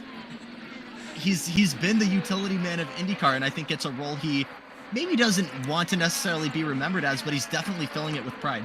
He's a bit like Nico Hulkenberg. He's the reliable one to come in, yeah. If I needed a driver, I would put Daly in all the time. He is so reliable at getting the job done. So I lap traffic becoming a factor here, as now it's Jack HyVee and I believe one of the Rahal guys up ahead. We just saw with that graphic though, Ferrucci about 5 miles an hour a lap faster than your leader O'Ward. So he's going to try and get his way up to the 3rd of Will Power, then Pillow, and hopefully up to the front here. We'll see. JT's back with us as we're getting back on the cameras as we come in. You all right, JT? Hello. Hello, you okay? Yeah, you? Yeah, good. Yeah. Just double checking. As we'll fly back. Just need to press the buttons from 2 ComCam team to 3 ComCam team, and then press the button back. So. Here's your battle for 2nd. Will Power, Alex Pillow. If we go down to Nashville, more than likely it'll be these 2 guys fighting for the Astor Cup. Kind of wanted Jack to. HyVee splits them for now. Go on. So I kind of wanted to. No better. 500-mile race, end the year, go. I'm going to throw this prediction in the air right now, and I don't know if we'll see this happen tonight. Alex Pillow is very much in the Scott McLaughlin seat a couple months ago. Still has had success, has still not won an oval. Yeah. 2 pole positions on an oval, has not won a race on an oval. And to be a 2-time champion and to still not have an oval win to your name, don't get me wrong, very successful, but is still looking for something that's kind of missing. To have Alex Pillow clinch the championship on victory lane in one of these races, I think it's just something that's meant to be. Would that be the finale, though, at Nashville? A race that, it's a high-speed circuit. We know he goes well there in qualifyings because he took pole position. Could be tomorrow night, could be Nashville, we'll see. Always going to be fun, isn't it? Of course, we're on just before NASCAR, so that's going to be a big one to watch. If the championship's crowned... Oh, NASCAR's going to be... Yeah. Darlington is going to be huge. Power have to lift off there. Massive loss of hybrid on that status. Getting into that last... Getting towards that last pit stop combined with... Yeah. You know, this big tire fall off, a lot of dirty air there. You got 2 cars in front of you, Pillow, and I believe that's the... It's not a Ward, that's the 18, I believe. Just ahead, yeah. So, running into position. Just trying to have a... That's obviously Jack HyVee, who's just ahead. That traffic is massive here as well. Oh, excuse me, it's Stingray Rob. Yeah, so it's the 41. The 18's behind the 41, and then we've got the 14 coming in there. So Ferrucci's the one stuck behind Jack HyVee, according to the driver tracker.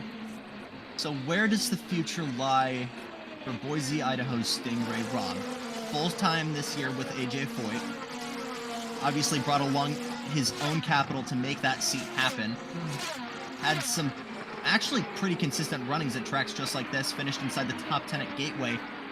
But when you've got David Malukas being the first guy to go into one of those seats, and then the other guy who's driving for that team full time right now just gets his first ever pole at Portland and is sitting in 4th right now, does it feel like we could see Stingray back with AJ Foyt? And if not, where else could we see him? Where to put Stingray Rob? Such a talent in the series as well. I don't think it doesn't suit AJ Foyt. It's not his style. We've seen that all season long. Ed Carpenter. I'll tell you what. Racing? I don't think, Ed, if you've got teams that are looking for capital, maybe like a Juncos. Yes, I was just thinking I would that. not be surprised to see him back at Dale Coyne Racing, honestly. I was looking at Dale Coyne thinking, would he really go back? But then you've hit the nail on the head there. Juncos, they needed a driver. That might be one. What do you think, JT? I agree. Yeah. I think, Jackson, you've got it there. Juncos. I think that'd be first. Dale second? If anything, it'll be Juncos, and then maybe Coyne. We'll see. I will be... Sorry. Did we almost switch another incident there on pit lane? Yeah, Rossi almost hit the marshal. Oh, boy. The marshal couldn't move anything further. He literally sort of went his legs to the side to try and get his feet out of the way. It's such a tight pit lane here as Palou pits. These are guys that are used to it. The track's changed. The pit lane really doesn't that much. I mean, you got turns sometimes, but usually your dimensions are almost the exact same. So I think for the officials, it's very much, I'm just going to get out of the way and we should be okay. Do you know what I'm going to say? The officials shouldn't be behind the wall. You got to see what's going on. That's a really unpopular opinion. Caution! Photographers, no right being behind the wall. Full course caution! Someone's off! Don't know why, but this is coming the way. We're going to lose tyre at the exit of turn 2 and 3, going on the high line, and it's going to come down low. This is it. That's going to be so careful now. Is it Power? No, Power's going to go to the inside. We're under caution. Power, you can't make a move here, my friend. And there is a tyre now, right, it's come to the rest. Thankfully, at the exit of pit road, Colton Herta's down again, and it is Colton Herta. Oh my gosh. Colton Herta, another championship contender, has now lost his front left tyre. Unbelievable. And that's going to be a big penalty. The guy with the wheel gun was almost... I'm not sure if that was an... Yeah, I don't think it was on. He got back on. I'm not sure if the lug came loose or not. Let's see what happened again. Eyes on the front left here. Wrong camera angle to try and take it in. This is... Yeah, I don't know if they've got anything else here. Wasn't on. Yeah. Oh, yeah. And there it goes. And then, look, yeah. I want to say that was... Watch the guy who's changing the arrow on the front tire changer as well. Because I'm not sure if he said... Oh, he did! Front right tire changer told him to go, and the tires were not on that thing. We're going to be in for a long caution here. They're working through the order due to the blend line as well. So, yeah. Oh, am I behind, by the way, JT? Colton Herta comes to a stop now. No, I'm not. Ace. The cameras weren't even on the right side. That's unfortunately going to be all on your car chief. It's a mix. It's the car chief's responsibility to wave the guy out, but also you got to have that tire on as fast as possible. I think he knows. No, will not. He knew immediately as soon as he left the pit lane. How lucky, by the way, I believe, was Kyle Kirkwood. He was going straight towards that wheel. Whew. That was scary, yeah. And it's probably going to be service on top of... Yeah, I'd imagine it's probably going to be another unsafe release penalty for him. I can't be bothered to type it as well. Basically, a watch along to answer your question as well. We can't show any footage, but we can have the audio, the team radios, and all the pit crews and everything there. But so we have as much as we can with data and driver trackers and all that lot. And it's designed to be a companion piece alongside if you're watching TV pictures or to have a radio commentary over it. The only problem is with races like this where Peacock have it, we have to work extra hard because many people trying to come look for us. So yeah, that's basically how it works around here. If we could show footage one magical day, we would. We would honestly have our cameras on one side and then the race on the other, and then data flying around the screen. We would love it. This would also be known as exactly what NBC is doing right now. Yes. But we got where does that line? Yeah, where does that Herta then? Yeah, this blend line situation is causing problems, so they're going to reorder the field, I think, by taking through pit lane. We'll wait to see what's going to happen. Well, we know how that went last time. Yeah, not that well. Yeah. Pit lane is closed. Pit lane is closed. So I would not be surprised if for the rest of the guys, for anyone who hasn't pitted yet, it's going to be... I mean, you got to go to pit lane at this point. There's no reason you shouldn't. Worst time for everyone who pitted under green. Best time for anybody now, because now Power and Daly have inherited the lead of the races. I'll tell you what are the... I got to see the laps since Daly pitted, but maybe if I'm Connor Daly, I'm going to try and stretch this out, hope that cautions breed cautions, and just get long enough running to stay in contention and stay behind Will. Yeah, somebody did try and do it some years ago, and it got flagged immediately. So this is the best. And also, we work with NASCAR and INDYCAR a lot more closely than on any other series. NASCAR know about us. They gave us media credentials. They helped us all in. And the same with INDYCAR. They know about us. We work with the Grid Network. And some of us, some of us are credited. It's a lot more mercy of the track owners and the event operators when it comes to INDYCAR. But we do what we can when it comes to any, trackside stuff. Yeah. And obviously that's stuff we need to respect.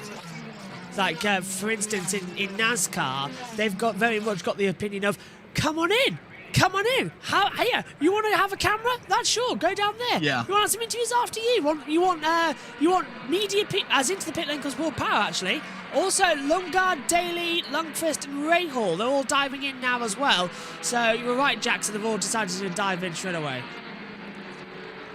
Just these guys who are gonna need it. I think everybody else just obviously had their green flag pit stops. This is bad news bears for Will Power, who needed this advantage over Palou, and that's gonna regroup of again, course this would happen, right? Yes. Like, you have a pit stop incident for one championship contender that forces the other championship contender out of rotation and basically puts Palou up into what, 7th? Yeah, the order is now correct, by the way. Boy. So it's Award, Ferrucci, Power, Lundgaard, Lundqvist, Daly, Palou, McLaughlin, Rossi, Dixon in the top 10. The order is now correct. But yeah, what was I saying? Yeah, so in NASCAR, they even give you the whole press conferences for their selected drivers at that event. And they give you the polls, they give you, honestly, they give you, race highlights you can use. Now, they even give you footage you can use, but I don't. I shy away from that, and they like me for that. Because they give you the race packages that you could edit in. But I stay away from that as a courtesy to them, because they've been very nice to me. INDYCAR, they say, yeah, you can do everything. What we do is fine, but we can't go trackside during a live session. So, like last weekend, you were trackside, Jackson. All the pre-stuff was fine, but during a live session, we can't let you go live. And that's why you were actually in the comments box with us at Laguna Seca, but we're going to have your camera on, and you were just texting contributing us. through text. Yeah, the minute you see a car on track in the background, that's technically something you are not allowed to be doing. Yeah, so it's different for INDYCAR. I think the rule's different for the 500 because that's a different set of rules. It's like their gold ribbon event. So I think for the 500, it's different. I think on qualifying day and race day, it's different to what it is for any other event. From what I read when I looked at accreditation stuff, and they're passing the field through past the safety car now. I think we should also really quickly mention Connor Daly did not take a lot of... Both Will Power and Connor Daly were not big victims of taking that pit stop. They're out of the lead, obviously, but they're in 3rd and 6th, respectively. Linus Lundqvist is still very much in contention. So, too, is Christian Lundgaard, who started well outside of the top 10, I think top 15. He's in 5th right now, guys. Yeah, this is a really good race, isn't it, in terms of... It's been unpredictable for who could be in the strategy. Santino Ferrucci has a shot here at winning, but he's got lap traffic in the way. They've waved through the cars here on the back. We watched Larry Foyt, and I believe, I can be corrected if I'm wrong here, this would be AJ's first win since a Takuma Sato won at Long Beach over 10 years ago. My God. That's so long ago. I've heard fans saying IndyCar and NASCAR are laid back, and that's why they love them. Yeah. Amy, if you want second to none like fan experience, IMSA races are where you need to be. Yes, it is IMSA are laid incredible. back, They let you get right up to the race cars. It's incredible. Could not recommend enough if you're in America. I mean, and ideally. for the UK touring cars. Yeah, yeah. Oh, touring cars are glorious with that. Basically, the only two that are the really hardest ones are Formula 1 and MotoGP. They're the only two. Yeah. Every other paddock is like, Well, and FIM, yeah, those two, yeah, the two big world championships. Every other series is like, come on in, give us a hug, and Formula 1 and MotoGP are pretty like they're leading you out to hang you at some point. That's exactly how it felt like. Yeah. They let you in, but the slightest thing you do wrong, and there's a noose with your name on it right outside the paddock doors. The only thing that touring cars are funny about, and it isn't touring cars, it isn't Toka, so don't have a go at them, but I've heard that literally anyone who tries to walk the track at Silverstone gets told no because it's Silverstone. Yes, that is true. That is true. Yeah. Sean Tan in the chat saying this is going to be a really spicy restart with this current order. We might break the internet if we see a Pato Award Santino Ferrucci incident. I can only hope that does not happen. Herta to the back. You've got some big names up here, though, Sean. Herta and Stingray big names, Rob. big personalities. Yeah, Herta and Stingray Rob sent to the back. Okay. So they've swapped over. Any other track in the touring cars, even the MSC ones like Vans Alton, you can walk the track. The marshals at Thruxton actually leave the gates open after they leave, but Silverstone, because it's a Formula 1 circuit, for some reason they must be a bit funny because they want to keep their grade 1. I'll tell you what, the weirdest thing was... Go on. The Donington Media Day when I was there, and we ended the day on the track, on the start-finish straight, because I thought, why not? We can get out there. When I then decided to walk the track, I was amazed about how quickly all the marshals disappear, but also there is nobody there. I thought loads of people. I was the last person in that track. There was no fans. All the teams had already vanished. It took me an hour, and everybody had vanished by the time I got back. It was unbelievable.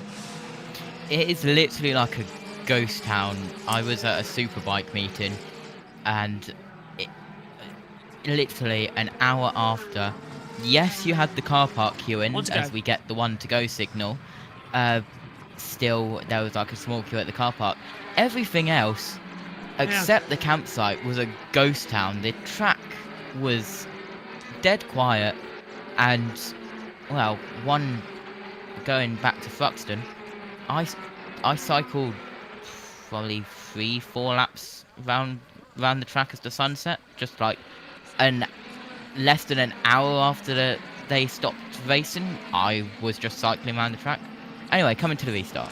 Award leads Ferrucci with 47 laps to go into the restart zone. We're racing again here in Milwaukee. And is anyone going to have a run into turn 1? There's a few lapped cars in the way, remember. Pillow having a look. Daly's already ahead of Lundgaard into the first corner. Here comes, that is Grosjean and Rasmussen side by side for 14th and 15th. Daly passes Lundqvist. 2 places made on the start. Pillow side by side with Lundgaard. Pillow on the high line coming through into 4. Award leads by 7/10 of a second already. Colton Herta takes a trip to pit road. That's got to be a penalty for the unsafe release earlier. That'll make him fall back even farther. Your points as they run right now. A little bit of progress for Will Power closing that gap. getting it down to 46. Meanwhile, Herta well out of contention now, 84 back. They continue to run through. So, with the... Stop and hold for 30 seconds for Herta. Oh, that's him done. That's Herta's day done, and that's going to hurt his championship attacks. What did you say about points as they run? Let's hear radio really quick. I don't know if there was issues here for Romain Grosjean, who's slowing. He might have to go to pit lane. Grosjean's got a failure. Grosjean has a failure. Something's wrong with Romain. Oh, my goodness. So a great day ends in misery as Grosjean's coming down pit road. Also, Stingray Rob got a stop-and-go penalty for striking equipment. Ah, that's why he got sent to the back.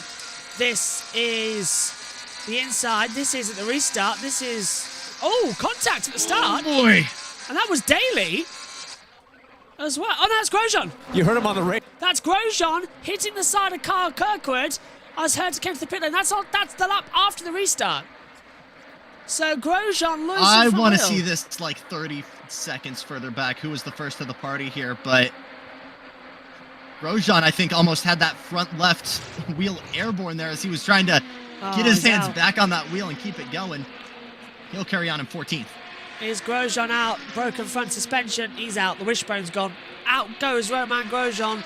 It'd be a miracle if they can fix that in time, but he's out of the race effectively. So Palou, 46 clear to power. 87 back is Herta. There's 100 points left on the board after today, so it's not too bad. Yep. But I think it's going to be a two-horse race in the last two races.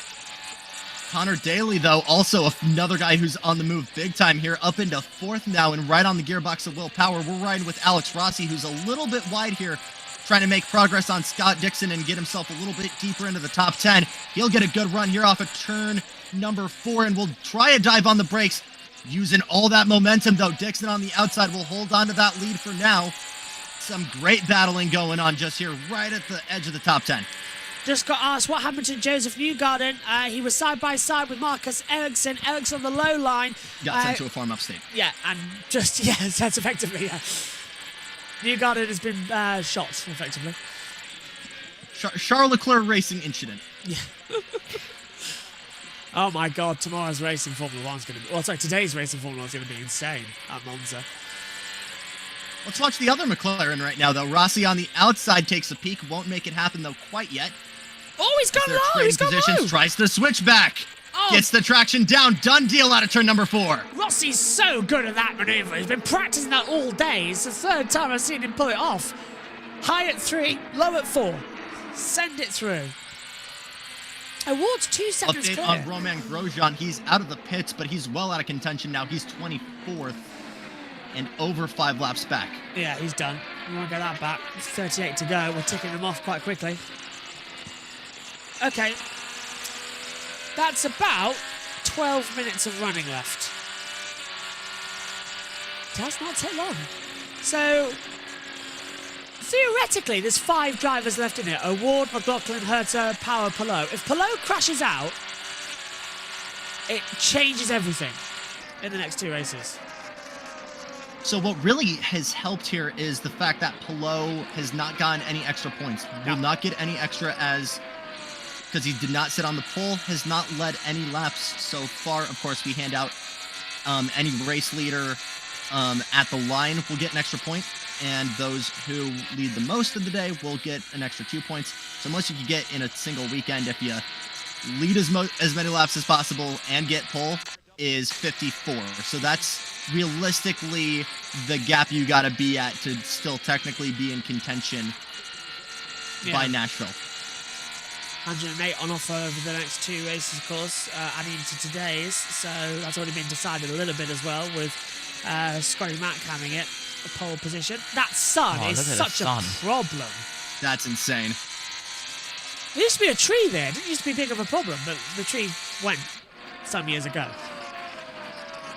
This is for position. Rasmussen back on the lead lap. Rossi will take 8th now. McLaughlin next on the list for him.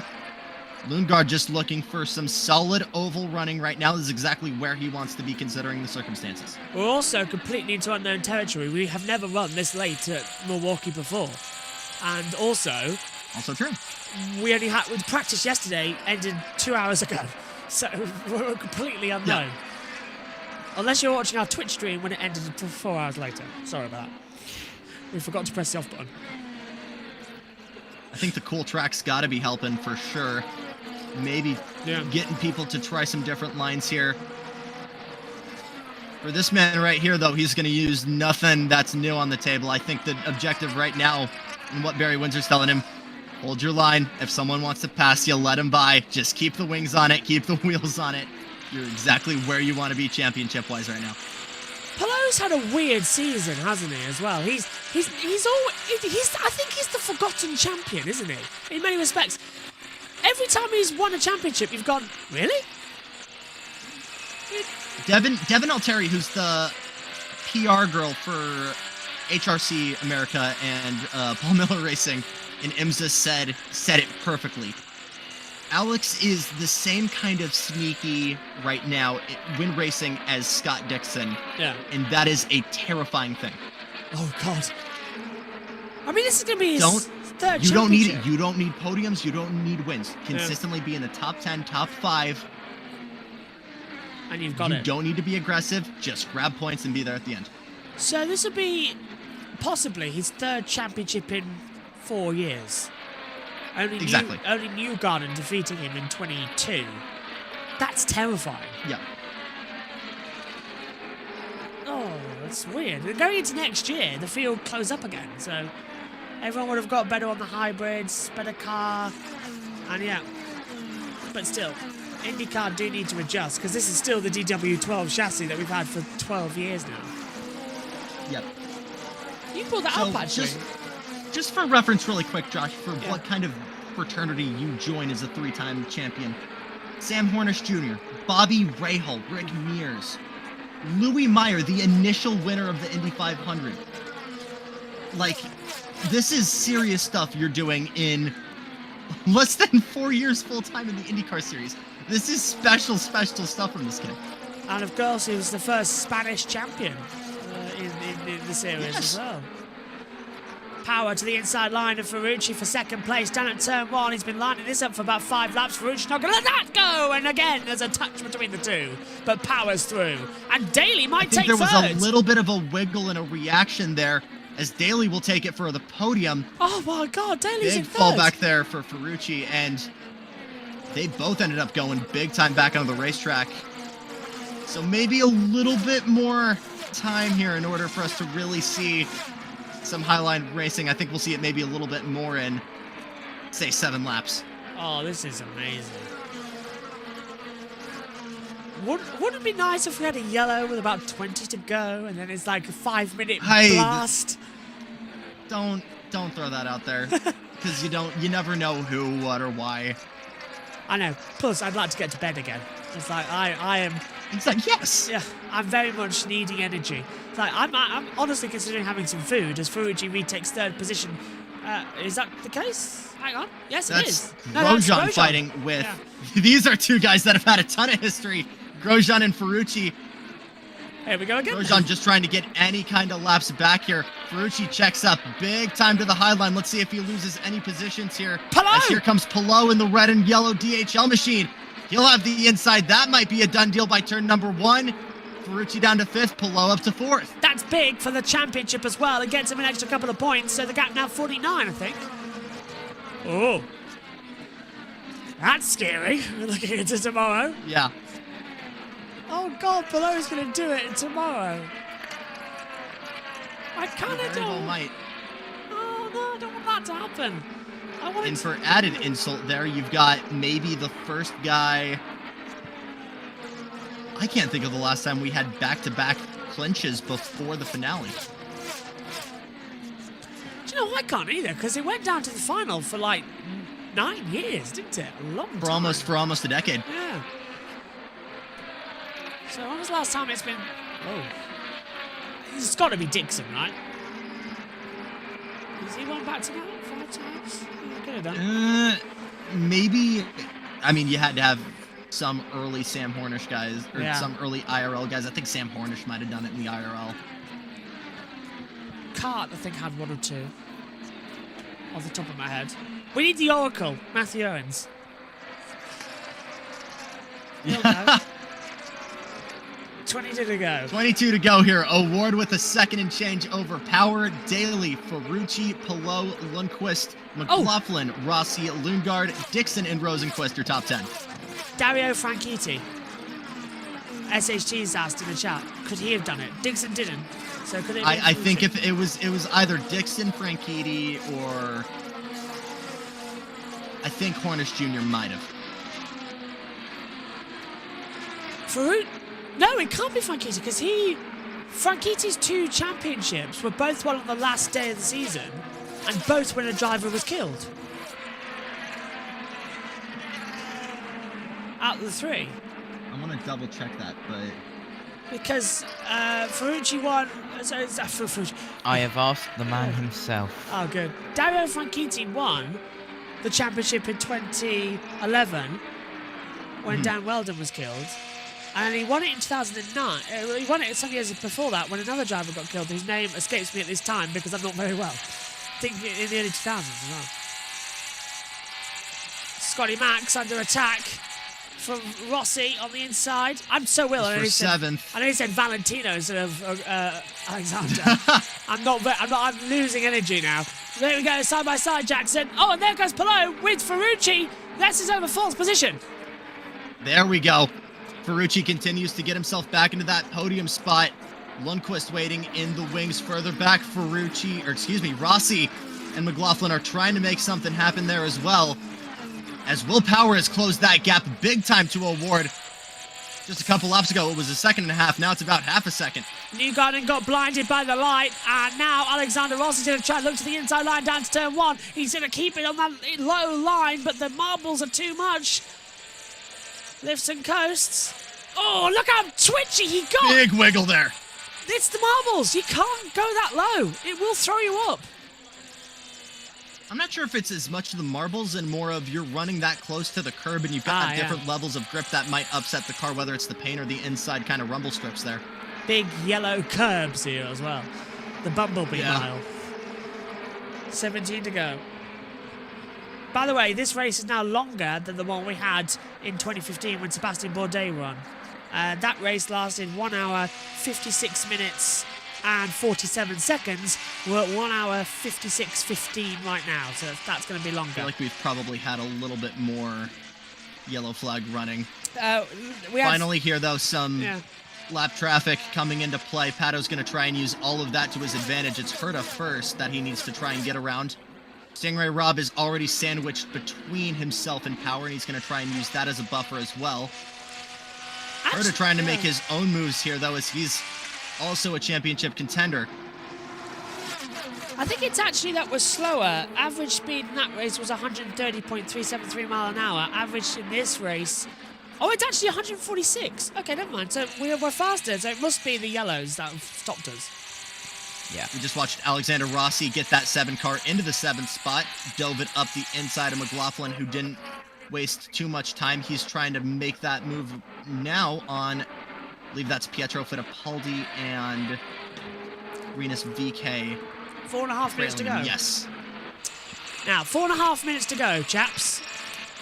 With 14, not that long to blast through, and the drivers know it as Herta trying to get back through, but he's so far out of the race. Rosenquist gets ahead of Kirkwood for 12th. Pato's got nowhere to run here. It's just him and Power for the lead. This could be a heck of a dogfight to the finish here. Great run to the inside here. Award for Herta as they'll both get around the inside of Herta. Power looking to dig any way possible here. Power looking for a back-to-back. He won in Portland just 7 days, well, not even that, 6 days ago. And it's every time Jackson is in the trackside or in the commentary box that Power does well. And he won, of course, Power on an oval. He's going to go for an attack now. He's getting a toe off the back there into turn 1. Award thinking about it, leaves the door open. Power thinks about the inside line, can't do it. But of course, he's won at Iowa, he's won at Portland, he won in Toronto, and now this could be his 4th win of the year. Rossi on the move here. He might have gotten into the wall there. I'm not entirely sure. He's battling with Rinus with Linus Lundqvist. We'll try the outside, backs out of it. Man, that sun's got to be a problem for these guys going through 3 and 4. Got that one wrong, sorry. He'll try it again here. It's Road America Iowa, Portland. That's the 3 races you've won, Yes. not Toronto. I was thinking of races you've called, Jackson. It was Colton who won. The other guy we said was going to be bad won Toronto. Colton got it as well. Come on, Power. What have we got? I want an award. Award deserves We're it. 10 laps away from a Connor Daly podium. I don't think enough people are talking about that. I'm so impressed with that man. Argentina have got a new star they can share about in Formula 1. Agustin Canapino maybe did the right thing, and Juncos definitely the right thing, putting Daly in. We said earlier on in the race, he's the man, the super sub, 9 to go, and he's closing in. Do you know, he's closing in? The top 3 are all together. As there goes Grosjean. Yeah. And the fight still isn't over further back as Lundqvist is going to try and maybe make something happen here against his stablemate for Ganassi. Big wiggle for Alexander Rossi. Second time he's been struggling with that car. That might give McLaughlin an opportunity to pass here. Having a look. That sun's causing problems for everyone. They haven't got the dark visors either, so they're going to be steering right in it, reflecting. We're going to turn 4 effectively blind. Power is the second back to award now. I'm watching Daly, who's closing in on Power. This is the slide again from Rossi at turn 2. Oh. Oh, boy. Opposite lock fully. Random Tex. That McLaren on used tyres is very much a buckaroo. There goes the driver tracker again. 7 to go. I've been impressed with my lap. Run for Palou. Where are we? That's McLaughlin. What a bad day McLaughlin's had. No, not at all. Is there another slide here for Rossi? Yes. Fought a little bit. That's just a replay of the onboard there. Hand was off the wheel Just there, I noticed. I'm not sure if he was trying to reach for the tools halfway through. Not usually something they do. I think it just kind of spooked him and kind of bit back at him. Not entirely sure. 5 laps to go here for the 5 car. Yeah, there's Both Daly. of these guys have clean air, so it's just going to be a battle of wits. Is there anything Connor Daly can do to maybe try for second? What you say? Ferrucci, Palou, and Lundqvist are well out of contention. They're their own freight train right now. But right now, it's going to be a battle for all of these steps on the podium, Josh. You say clean air, but they're catching Marcus Armstrong very quickly, and the 15 of Graham Rahal. So, could still be a player factor. Might be a 1-lap shootout here. Powers kept it within a second, and I think they're all saving maybe just a smidge here for these last 2-3 laps. We'll see, though. I like the way Award's been driving it, though. Do a late apex. Even though you're leaving that door open, you're kind of optimizing for as much exit speed as possible. And really, really goes into it wide and tries to do that. That's really trying to not only set up for a good overtake against any lap traffic like Armstrong in front of him, that's keeping a really good distance away from Power. Here we go again, then. This is going to be the best news for Pato O'Ward. 6th in the championship. He's had a good, it's been an okay season. 2 race wins this year. Total of 6 in his career, be his 7th win. 2 to go. We're getting ready for the white Blue flag. was given there. Yeah, so that's to get out of the way. White flag will come out this time by, apparently, Christopher DeHard has jumped the gun there with his tweet because it hasn't been given yet, the white flag. And we would know. It's out now, though. Power's a second back. White flag is out here in Milwaukee for race number 1. Pato O'Ward, again, is going to win on an oval. Can almost cruise now. Power's lifted off. The traffic's going to be in the way. What a top 3. What an unusual race. The setting sun of the Milwaukee Mile announced a new kid on the block. A new champion and a legendary circuit. Pato O'Ward wins the Milwaukee Mile Race 1. Power goes second, Daly third. Well done, Pato O'Ward. Beautiful race. Great stuff for everyone involved. Pato needed this emotionally. Has been still, even with all the bad luck, was still in the championship fight, essentially up until Gateway, where the engine went on him. Will Power did exactly what he needed to stay in the fight, even though Palou finished in 5th. This will carry on until tomorrow and maybe Nashville. Connor Daly for Juncos. Are you kidding me? Fantastic run there from well outside of the top 15. Great execution from behind the wheel and behind the timing stand for that entire Juncos Hollinger Racing crew. SHG says it's Connor Daly's first podium since race 1 in Detroit in 2016. It's only his second ever podium. Hey, it's Amy says, congrats to Pato. Pato's going to need his billboard now. Yeah. Cullerade says, that Sunglare is no joke. That's a blind corner. It really is. And there's Pato going into victory lane. Oh, what a race. For all of the conversation about Mexico City and this man, I tried to avoid it. Go on. I mentioned it before we went on air. I don't want to talk about it. But when this kid puts on a masterclass drive like this, right after a rival series is going to his home turf, yeah, we should be there. You gotta mention what's up. So great drive. Every single reason we should be going international has been given right now, and he knows it. Meanwhile, we got elation at the 78 pit box. That's Doug Bowles right there who's getting in on the celebration. President of Indianapolis Motor Speedway, Brad Hollinger and Ricardo Juncos. Tight embrace between those two. What an result these guys have really, really needed. Do you want to know when Connor Daly's last podium was?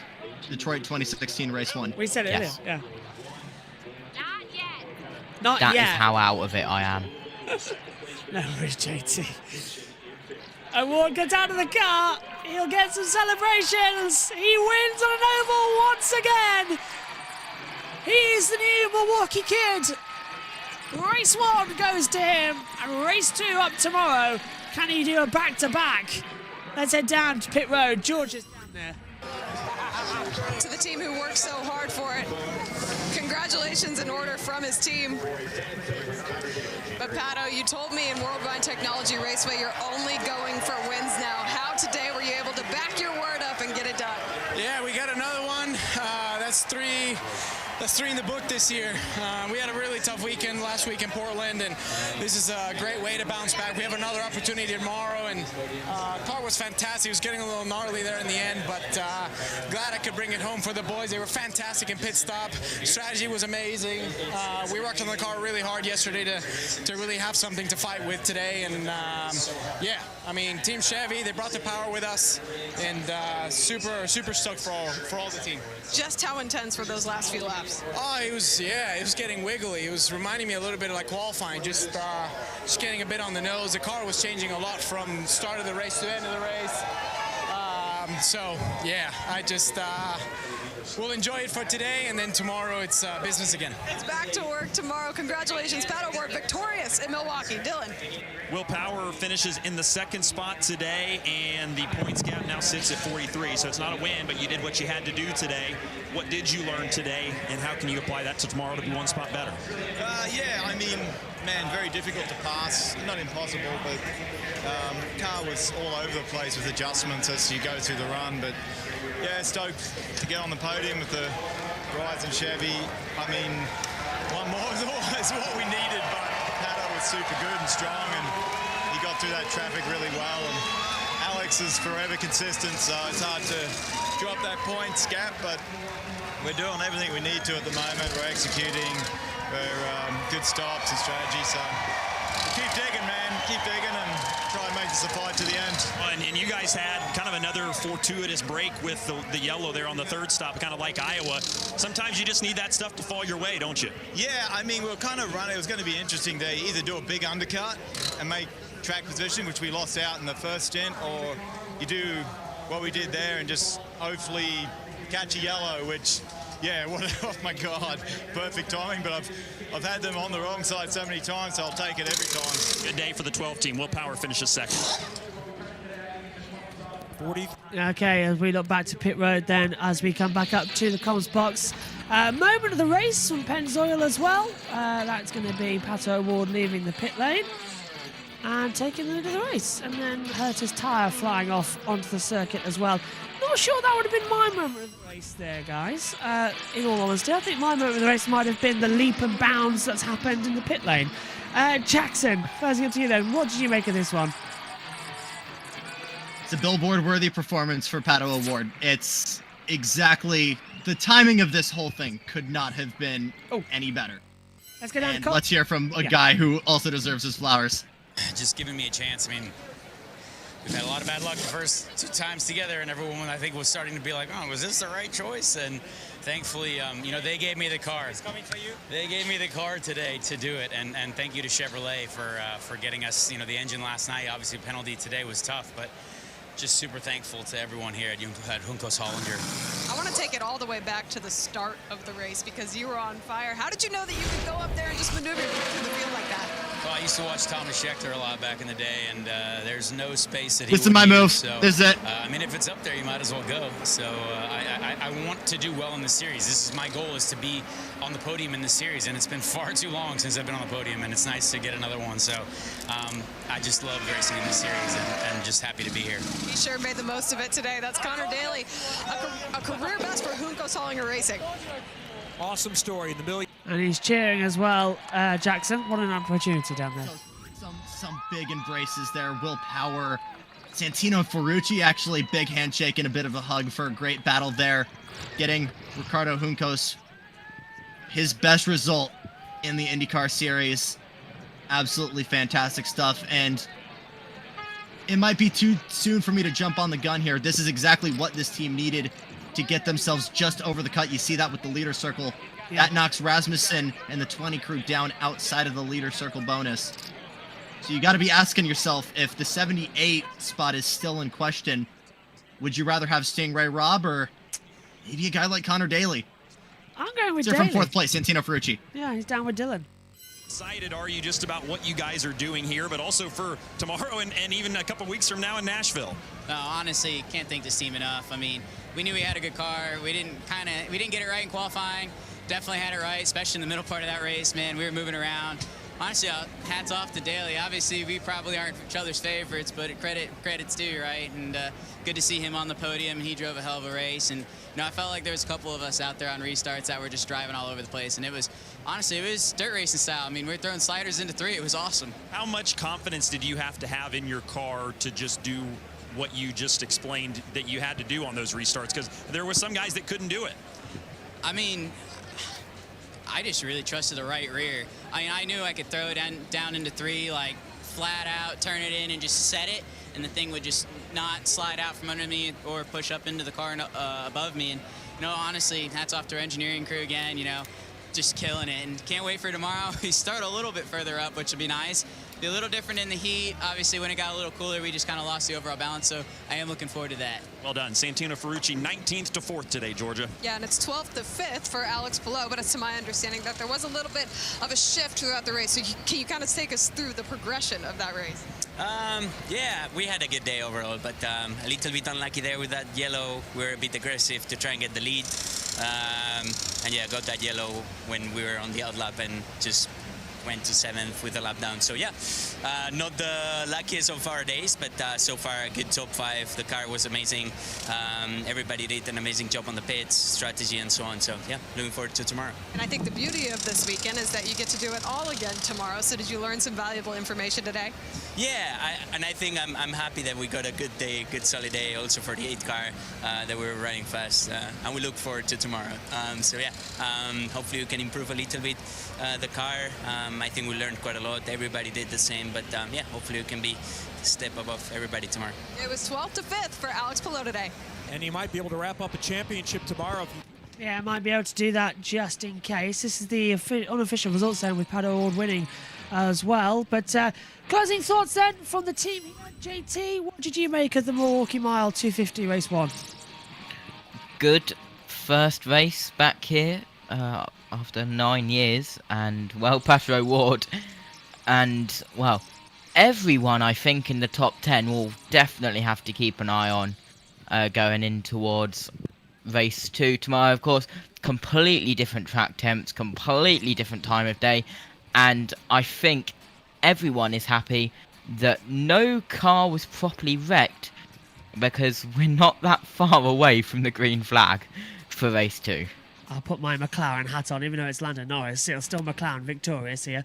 A good start day for them. It's been a good day for McLaren. It really has. Double pole lockout, Pato O'Ward winning. Jackson, my question to you is, can Lando or Oscar win in Monza? And then can Pato wrap up what seemed to be a perfect weekend here in Milwaukee?